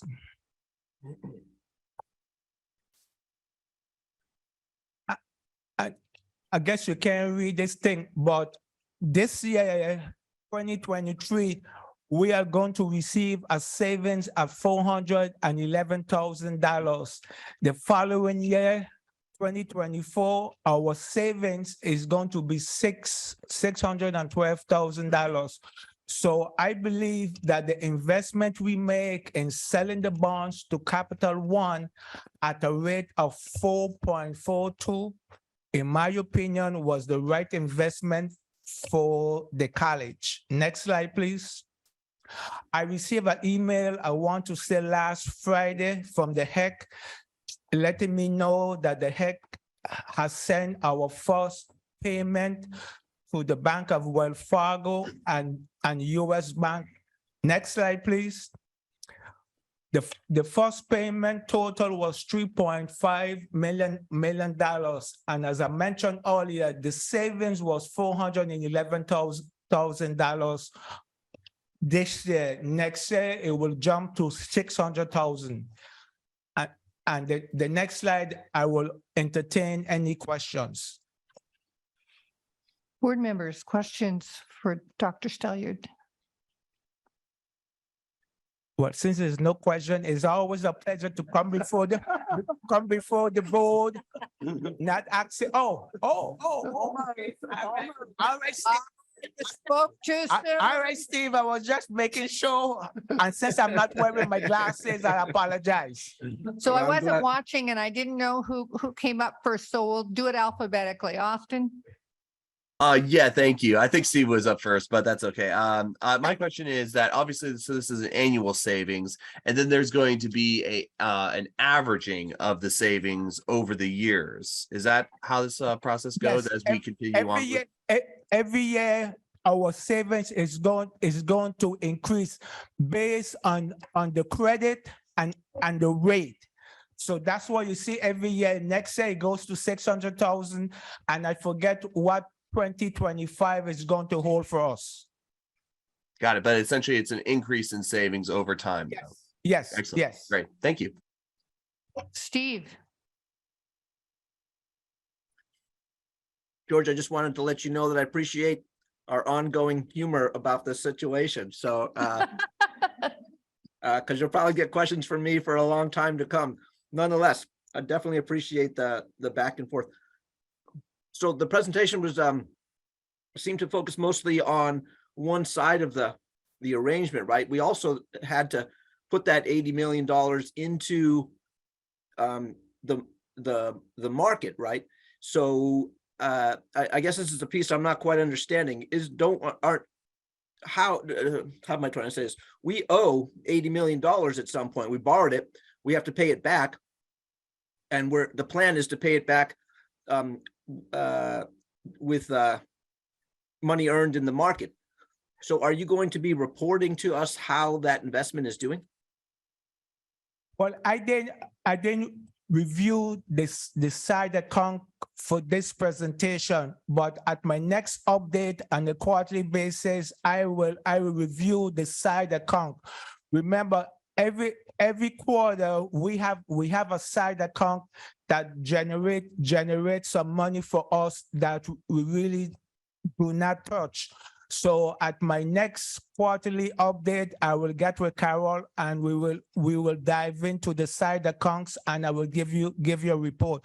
But every year around, November, around October, we will be making our payment. Remember, we have no control over the payment. HEC will send the check directly to the bank. We are not really involved in it. I will get a report saying that HEC has made the payment and the check went to US Bank and Wells Fargo. But the next time I will spend some time and discuss the side account where on some money for us also. But Okay, I just well, wanted to make sure we give an update on exactly how the bonds was doing and the savings. Well, I appreciate that, but I think I guess the way I think of it, there's risk and reward. And tonight, I think you mostly discussed, the rewards, what we can expect in the near term as a result of this decision. But we've also exposed ourselves to, potentially significant risk. So that's the piece I'm hoping to also be updated on a regular basis. No problem. I will get with Carol, Samuel, and Brandon, and we will focus on the risk. Thank you. Yes, sir. Yeah. Austin, did you have another question? Yeah, no. Well, I more just like a comment, I guess. The stock market and the returns from the stock market to make the payments is in the long term. It's not necessarily based off of the quarterly. So it's the long-term investment and the earnings from that long-term investment. So yes, I understand Steve's concerns, absolutely, in regards to the stock market. But I mean, the basis of this is in the long-term investment of the stock market, not the quarterly investment proceeds in the stock market. So it's almost like when you have your Robinhood account and you look at the stock market minute by minute, you're just going to create a lot of stress for yourself and as opposed to just letting it sit there for several years and so forth. So anyway, yes, we've taken on risk obviously with this process, but I don't necessarily see the value in the quarterly update of the stock market because it is based off of the long-term income of the investment. Is that correct, Dr. Stallion? That's correct. But remember, the reason why I said I will come back to the board on a quarterly basis, I thought that was a requirement from the board initially when the board approved us selling the capital bank for our stocks. So I was just complying with the board request to come back on a quarterly basis and provide an update. I understand. Yeah. Anything further, Austin? Okay. Any other questions or comments from members of the board? Thank you for this update. And I know you will time your reports to us in an efficient manner. Looking forward to it. That brings us to some reports. Do we have a representative from our student government to make a report tonight? Very cool. Welcome. Will you introduce yourself? Hello, I am Amaya Kirkaburu. I'm the vice president of the Lane Student Government Association. So you can pull that mic down. Oh yeah, there we go. We're good. There we go. Good evening, Board of Education and President Bulger. I'm speaking on behalf of our president, Nakar Ramakan, who sends his apologies for being unable to attend today's meeting in person. He is attending over Zoom though. On behalf of the FGA, we have prepared a report outlining the work we have completed during October 2022. Beginning with what was discussed in our last report, we set out to recruit 3 new senators to the SGA before the end of October. Nakar and I are proud to announce that we have appointed 5 new senators into the SGA who were inducted this morning in our public Senate meeting. Our new senators are Ilhan Hanif, Marie-Ange Masango Monyang, Dioto Susumo, Sawyer Smith, and Owen Robles. We boast an incredibly diverse student government that consists of 9 officials across 6 different countries. We have assigned each of them to one of our 6 staff positions. Sawyer Smith is our president pro tempore. Owen Robles is our treasury officer. Ilhan Hanif is our communications officer. Dioto Susumo is our events officer. Hina Tamura is our social media officer. And Marie-Ange Masango Monyang is our inclusivity officer. Our officials will also be representing ASLCC in various governing councils. Nakar is part of the College Council. I am part of the Faculty Council. Hina Tamura and Dioto Susumo have joined the Diversity Council. Ilhan Hanif has joined the Infrastructure Council. Owen Robles and Sawyer Smith have joined the Student Activity Fee Committee, and Musango has joined the Student Success Council. We are looking forward to working with these various councils and committees in the future. Outside of the Senate recruitment process, we also hosted a Halloween party in Hogland Commons on Monday. We provided pizza, cookies, and candy and allowed interested students to join a drawing. The winner of the drawing was awarded a 2nd-generation pair of AirPods. Over the course of the day, we engaged with over 50 students. We are planning on hosting similar events to help boost student engagement on campus in the future. On the topic of student engagement, we are continuing to explore ways we can replicate the functions of Titan Communities, which was our past engagement platform.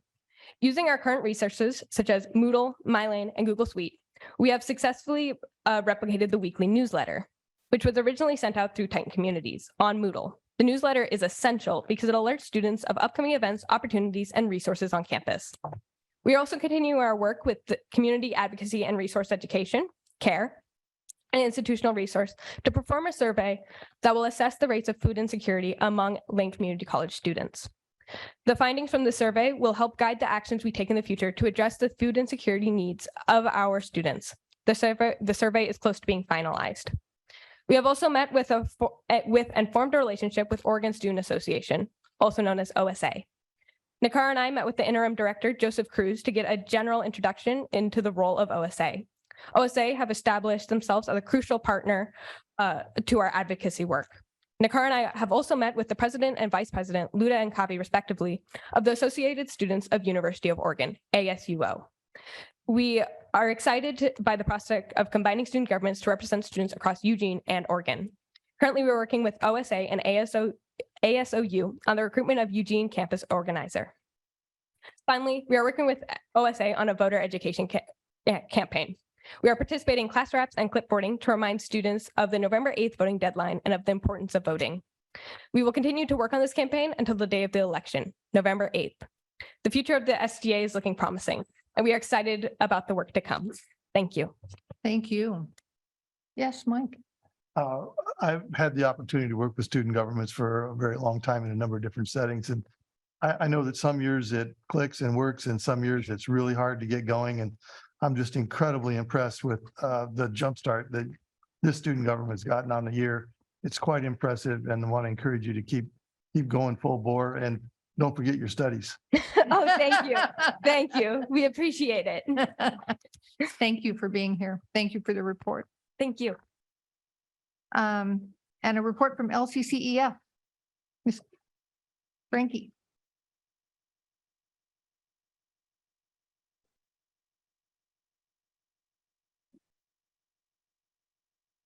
So my name is Frankie Kokenor. I'm the president of LCCEF, and my pronouns are her and hers, or she and hers. I'd like to start by acknowledging what happened to Paul Pelosi on Friday of last week. No one should ever have to wake up to a home invasion where someone has the intent of harming another person due to politics. I want to say that, and my heart and the heart of the whole executive council of LCCEF goes out to Paul Pelosi, Nancy Pelosi, and their family. It's truly a tragedy. In October, LCCEF and the college signed an MOA for the Oregon Paid Leave Act. And we would like to thank the board of approving to pick up the employee contribution. I also thank the administration. Recently, administration has asked LCCEF if we would sign an MOA for the college to temporarily outsource some of our custodial work. That department is heavily shorthanded, and it's a serious issue over there, and they've not been able to fill the positions that they have posted. There's a reason that we can't fill those positions. The starting wage is $13.64 an hour, and that's 14 cents higher than minimum wage right now. There are so many jobs in our community that start their employees at a minimum of $14 an hour. And then we found out this week that 4J School District, they are now going to have their lowest wage across the board be $18 an hour. And so with this happening in our community, I cannot see how temporarily outsourcing will fix this issue. If we bump the wage up to $14 an hour, 4J is still at $18 an hour minimum for all positions. So who will apply here? This last summer, the reason why they had one groundkeeper was that was the manager for that department doing all of the work, is because people in our community actually have to pay a higher wage, have to get a higher wage to be able to afford to pay rent and utilities. And this will be going on where they receive a wage that covers the basic cost of living in Lane County.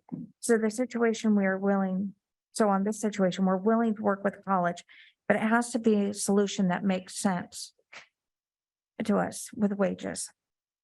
And then I want to also thank everybody for moving the time, place, and manner restriction policy. This community and the campus has been a center for our rights and freedoms of expression and speech in our area. It feels good to know that the board isn't acting in a way that many communities in our country are by limiting our freedoms, and that our country has been proud to uphold.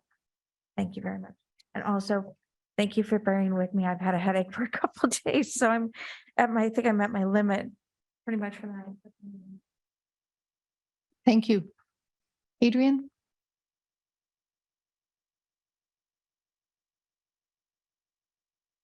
Good evening, President Bulger and members of the Board of Education.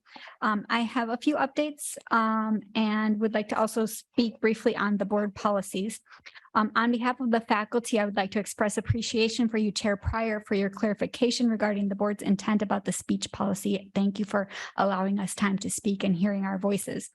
We look forward to collaborating to ensure that faculty intellectual property rights continue to be protected and that OERs are encouraged, supported, and freely shared to support students. One issue that I would like to underscore is that our internal shared governance system is entirely disconnected from board policies. The policies that are implemented through the shared governance system are not presented to the board or vice versa. This disconnect is problematic because the OCCA policies overlap with existing college policies and in some cases, existing contracts already passed through the governance system. A more typical governance system would pass policies up from the internal governance system to the board for consideration. A few campus updates. You heard tonight some concerns regarding instructional testing services. It has not yet been reopened, but we have received a commitment from the college that it will be open for 20 hours per week beginning in winter. This is a critical proctored testing service that affects students in 180 courses typically served by the center. This represents a really positive step forward, and we are continuing to advocate that students' needs will be better met through expansion of operating hours to include some evenings as well as Saturdays.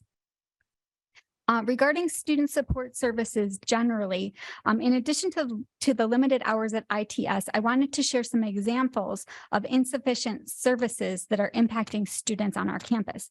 One is the STEM Learning Zone, formerly the Science and Math Resource Centers, where we're hearing that students are being turned away when they're seeking tutoring due to staffing issues. In addition, the college is now down to 4 full-time counseling faculty, which includes all retention, career, and mental health clinician counselors to serve 6,000 students, not including non-credit students. This is a ratio of 1,500 students to 1 counselor, exceeding the recommended ratio of 1 to 250 of counselors to students by 600%. The lack of essential support services impacts student success and ultimately retention and enrollment, and this is something that we can do something about. A few LCCEA highlights. I try to always, as much as possible, end on some positive notes. So I'm very happy to report a resolution regarding our part-time athletic trainer. We recently resolved a grievance collaboratively that will ensure sufficient training time to support student athletes. In addition, our faculty professional development program is implementing a new program to provide support for faculty members who are affected by partial or full layoffs, to help faculty gain skills or currency in new disciplines that they will be assigned to teach. Given that 4 full-time faculty members have been partially retrenched or fully laid off in the past 2 years, our hope is that this program will help faculty do their best work under challenging circumstances. Last but not least, I'm very excited to report that LCCEA leaders had a unique opportunity yesterday to host a roundtable about community colleges with gubernatorial candidate Tina Kotek. It was an honor to hear faculty, classified student, and board leaders share their experiences at LCC to advocate for significant transformational investment in Oregon's community colleges, as well as other systemic changes to help support students from underrepresented racial and ethnic minority groups, as well as students with significant unmet basic needs. Even more heartening after the discussion was Tina Kotek's public message of appreciation for LCC and commitment that, this is a quote, community colleges are critical to improving career pathways for Oregonians, and as governor, they will have my full support. I don't know about you, but I've been working in the community college system for more than 22 years and have yet to have any interaction where someone at the level potentially to become our governor has such an interest and investment in our community college system. I will follow up and forward you the report that also includes a photo so you can see our shining faces and our big smiles about the engagement of our legislative leaders in our community college system. Thank you. That's great. Congratulations. Good work. Board members, you have a number of informational reports in your packet tonight. Are there questions or comments about any of these for the benefit of administration? Yes, Lisa. Yeah, so I'll start with let me find them, let's see, the HR employee dashboard. So Shane, thank you for the analysis that I asked for last time, showing the diversity of our employee groups over time. And, you know, though we have seen a slight increase in culturally and linguistically diverse groups that are identified for faculty over the last 5 years, we've seen a decrease in diverse representation by about 5% at the management level. But I have noticed that over the last, 20 years or more, which I know you haven't been here, but it doesn't really seem to move. I mean, these 5% margins are not really significant. It's like we kind of move back and forth within the same rough zones. And I'm not asking for specific information tonight, but as we do think about our 3 goals around climate and as well as enrollment, because I do think that having a diverse faculty and employee group and staff here at the college is important to the population of students we serve. I would love for us to be thinking about this within our goals. Mike. I'd just like to recognize that although Shane has a lot to do with policies that have to do with attracting and retaining staff, that's really the goal. That's a much broader responsibility than just Shane's. And so Yeah. I appreciate everything you're doing and recognize that the entire leadership of the college has to work on this. I just like to put a shout out for Brandon Gibson, who did the technical work beyond.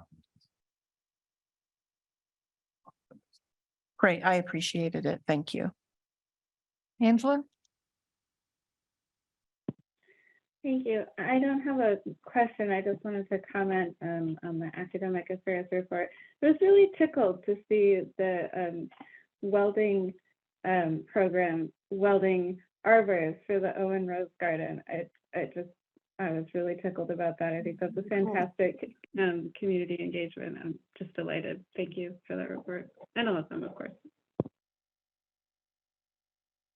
Yes, Lisa. Yeah, I also had a comment and some questions about the academic affairs report. So I also enjoyed the inclusion of photographs in the report, Grant. So thank you for that. And particularly enjoyed hearing about the culinary program.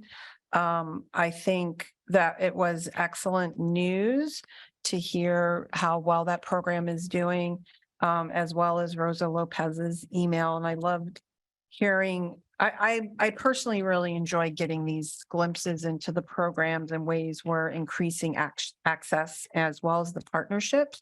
So one of the things that was mentioned was we now have a wait list for a program that we were considering eliminating. I mean, not in its entirety, but, and so I'm curious, what are we going to do about that wait list? What can we do about that wait list? Some of it has to do with the capacity of our spaces. We've always had a limited number of seats in the culinary program due to workstations and otherwise. But we are also limited in faculty. That continues to be an area that's difficult to recruit instructors for. And so we're continuing to look for instructors to expand our capacity and then looking for other ways that we might be able to expand through different hours or otherwise to utilize the space and do things that way. Great. And I did also want to mention that I can't remember if it was in the report or a comment you made to me earlier about the amount, I think it was in the report about the amount of networking that has been happening in the community.